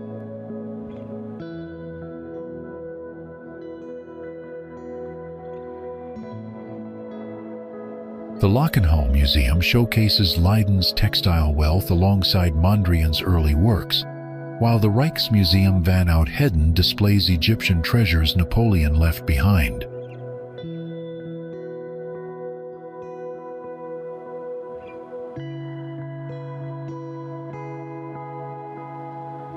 Every 3rd of October, the city erupts in laughter and herring during its unique Liberation Festival, commemorating the 1,574 siege's end with parades and hutspot stew.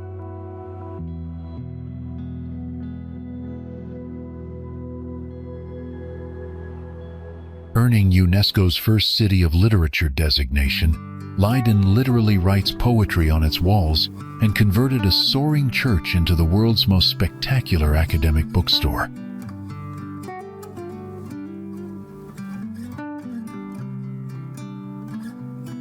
Come spring, the Wevershof courtyard transforms into a tulip paradise, while Saturdays see the markt square abuzz with cheese wheels and fresh stroopwafels.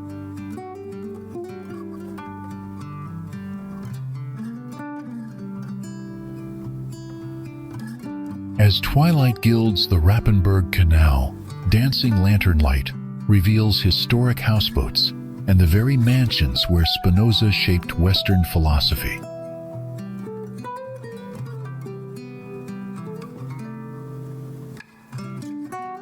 The Wednesday flea market overflows, with antique maps and Delftware treasures near the spot where Pilgrim Fathers spent their final Dutch nights before sailing to America.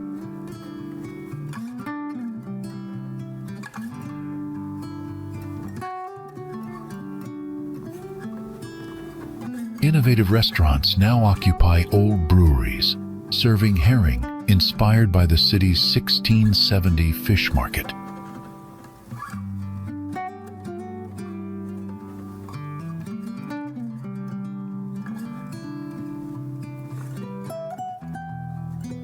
Cyclists glide past the young Rembrandt studio, where the master first learned to mix paints, while boat tours reveal hidden courtyards visible only from the water.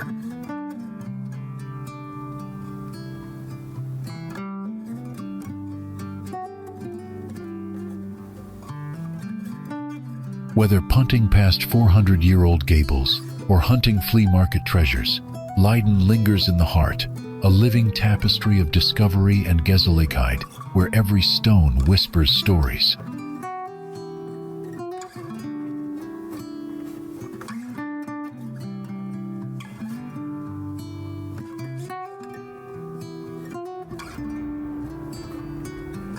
Not every destination demands adventure, some offer quiet magic, like Middelburg's timeless embrace.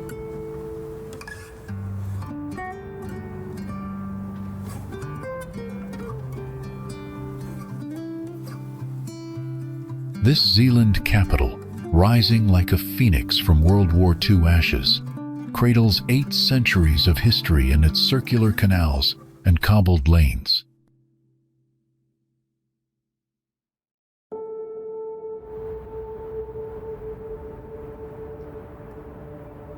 The majestic Abbey Tower, nicknamed Long John, has dominated the skyline since 1400, its carillon bells marking time for generations of merchants and monks.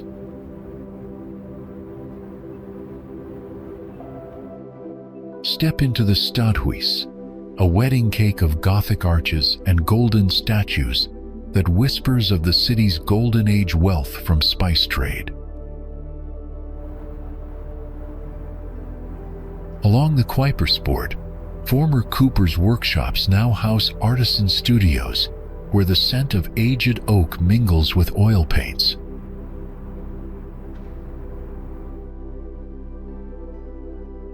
Middelburg moves to its own rhythm. Watch locals cycle past 16th century warehouses to the weekly market, where stalls overflow with freshly caught oysters and Zeeland's famous bolison. When twilight gilds the canals, lanterns reflect in the water like fallen stars near the Vismarkt, where fishmongers once auctioned their catch.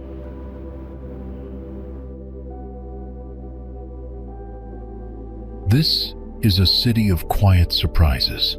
Hidden cloisters bloom with roses, antique shops sell salvaged ship figureheads, and the Roosevelt family's ancestral home honors a U.S. president's Dutch roots.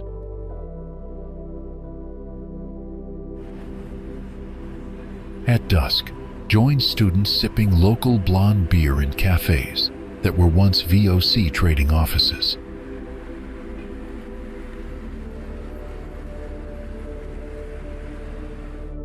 A masterclass in slow travel, Middelburg gently reveals its layers, offering everything from contemporary art and a repurposed church to Napoleon's historic ramparts.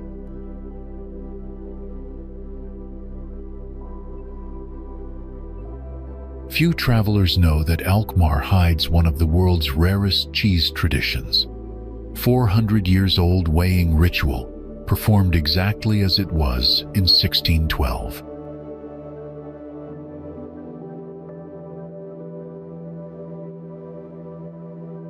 This historic city in North Holland thrives as a living museum of cultural heritage, best known for preserving the world's last authentic cheese market ceremony. Beyond its dairy fame, Alkmaar pulses with authentic local life along its network of picturesque canals, lined with gabled houses that whisper tales of Golden Age prosperity.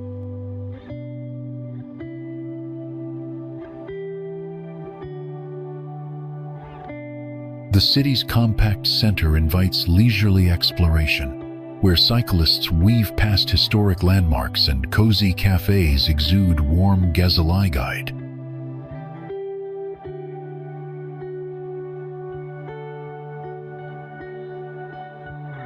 As one of the Netherlands' oldest urban centers, Alkmaar proudly bears its 1573 victory over Spanish forces as a defining moment in Dutch history.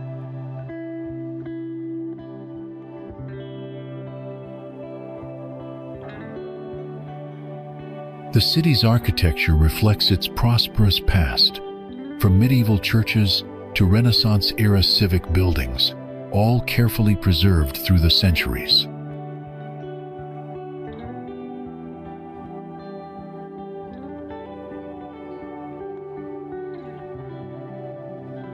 A strong sense of community permeates daily life here, visible in bustling markets selling local produce and artisanal goods.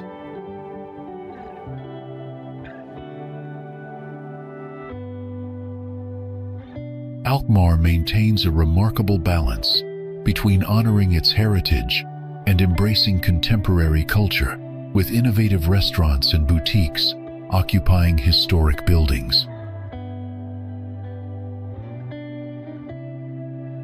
The surrounding North Holland landscape of polders and waterways extends right to the city's edges, offering easy access to classic Dutch scenery.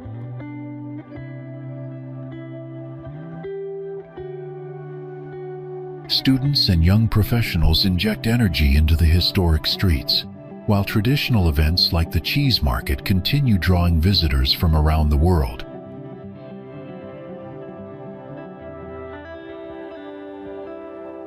What truly sets Alkmaar apart is its unpretentious charm. This is no open-air museum, but a fully functioning city where past and present coexist organically.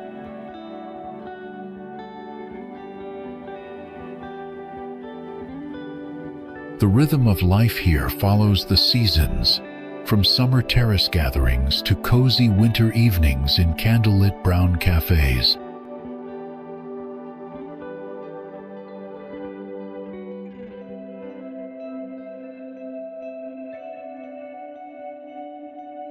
Few places so perfectly preserve the Netherlands' golden heritage while remaining utterly, deliciously alive.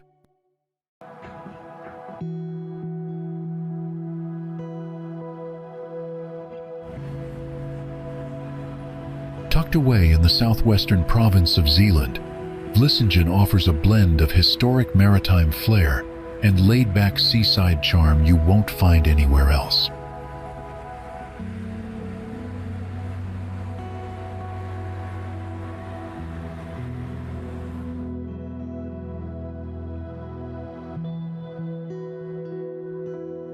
Its strategic position at the mouth of the Scheldt has made it an important port for centuries.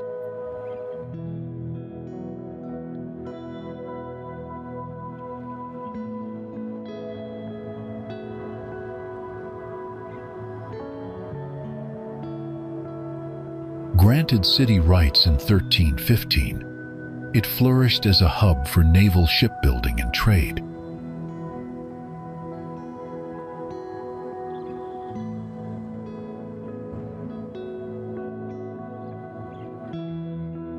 Today, visitors can explore a maritime museum housed in a striking fusion of modern and monumental architecture.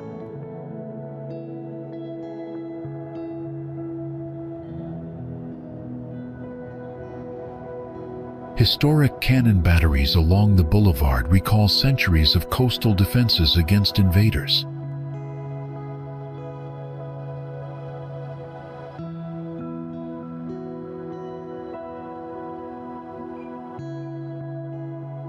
On sun-eye-drenched mornings, beachgoers flock to wide sandy shores for North Sea breezes and golden light.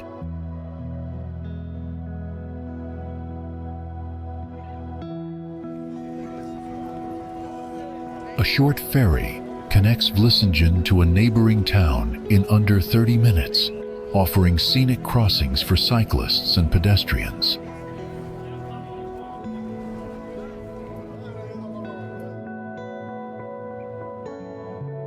Sleek yachts and colorful fishing vessels bob in the inner harbors, where waterfront cafes serve freshly caught mussels and local ales.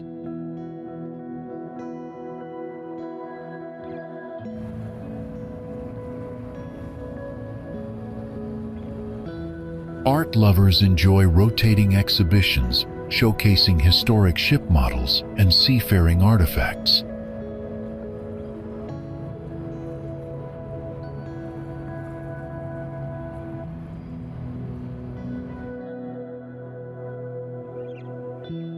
Cyclists pedal along well-maintained dike roads, passing expansive polders where windmills stand as living testaments to water management ingenuity.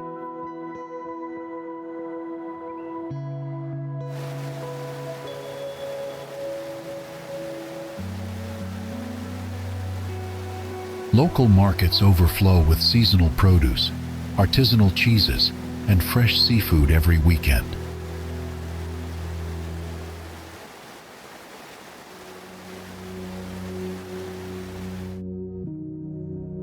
As dusk descends, amber streetlights and the silhouettes of strolling couples create a romantic ambiance against the sound of rolling waves.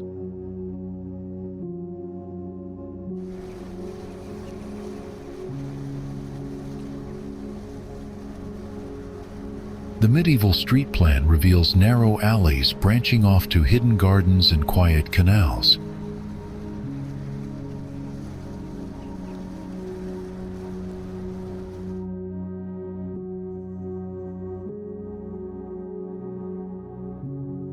The city's blend of old fortifications and modern port infrastructure underscores its continuing role in global maritime trade.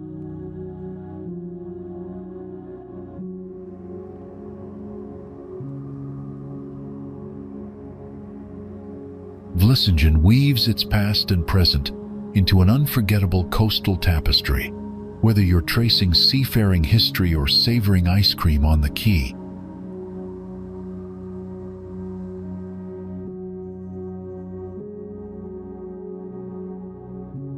As our Dutch journey comes to an end, we hope you've discovered the magic in every canal bend, windmill turn, and cobblestone lane.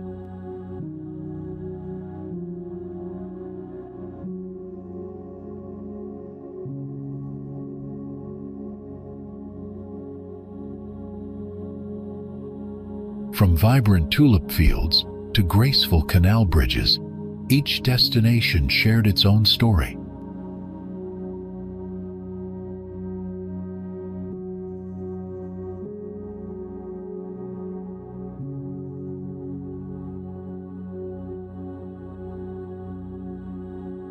We've marveled at ingenious feats of water management and tasted traditions both grand and humble.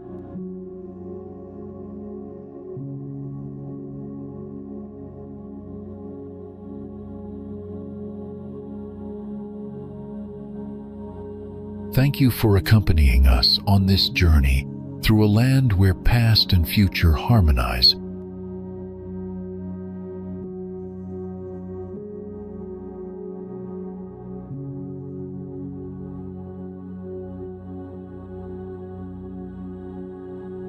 May these glimpses inspire your own adventures and spark a deeper curiosity about the world around you.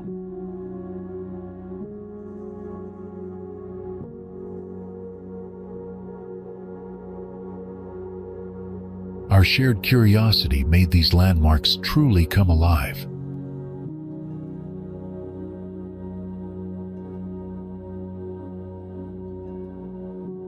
May your roads wind through new wonders, and may the spirit of the Netherlands linger in your memories like afternoon light on a canal.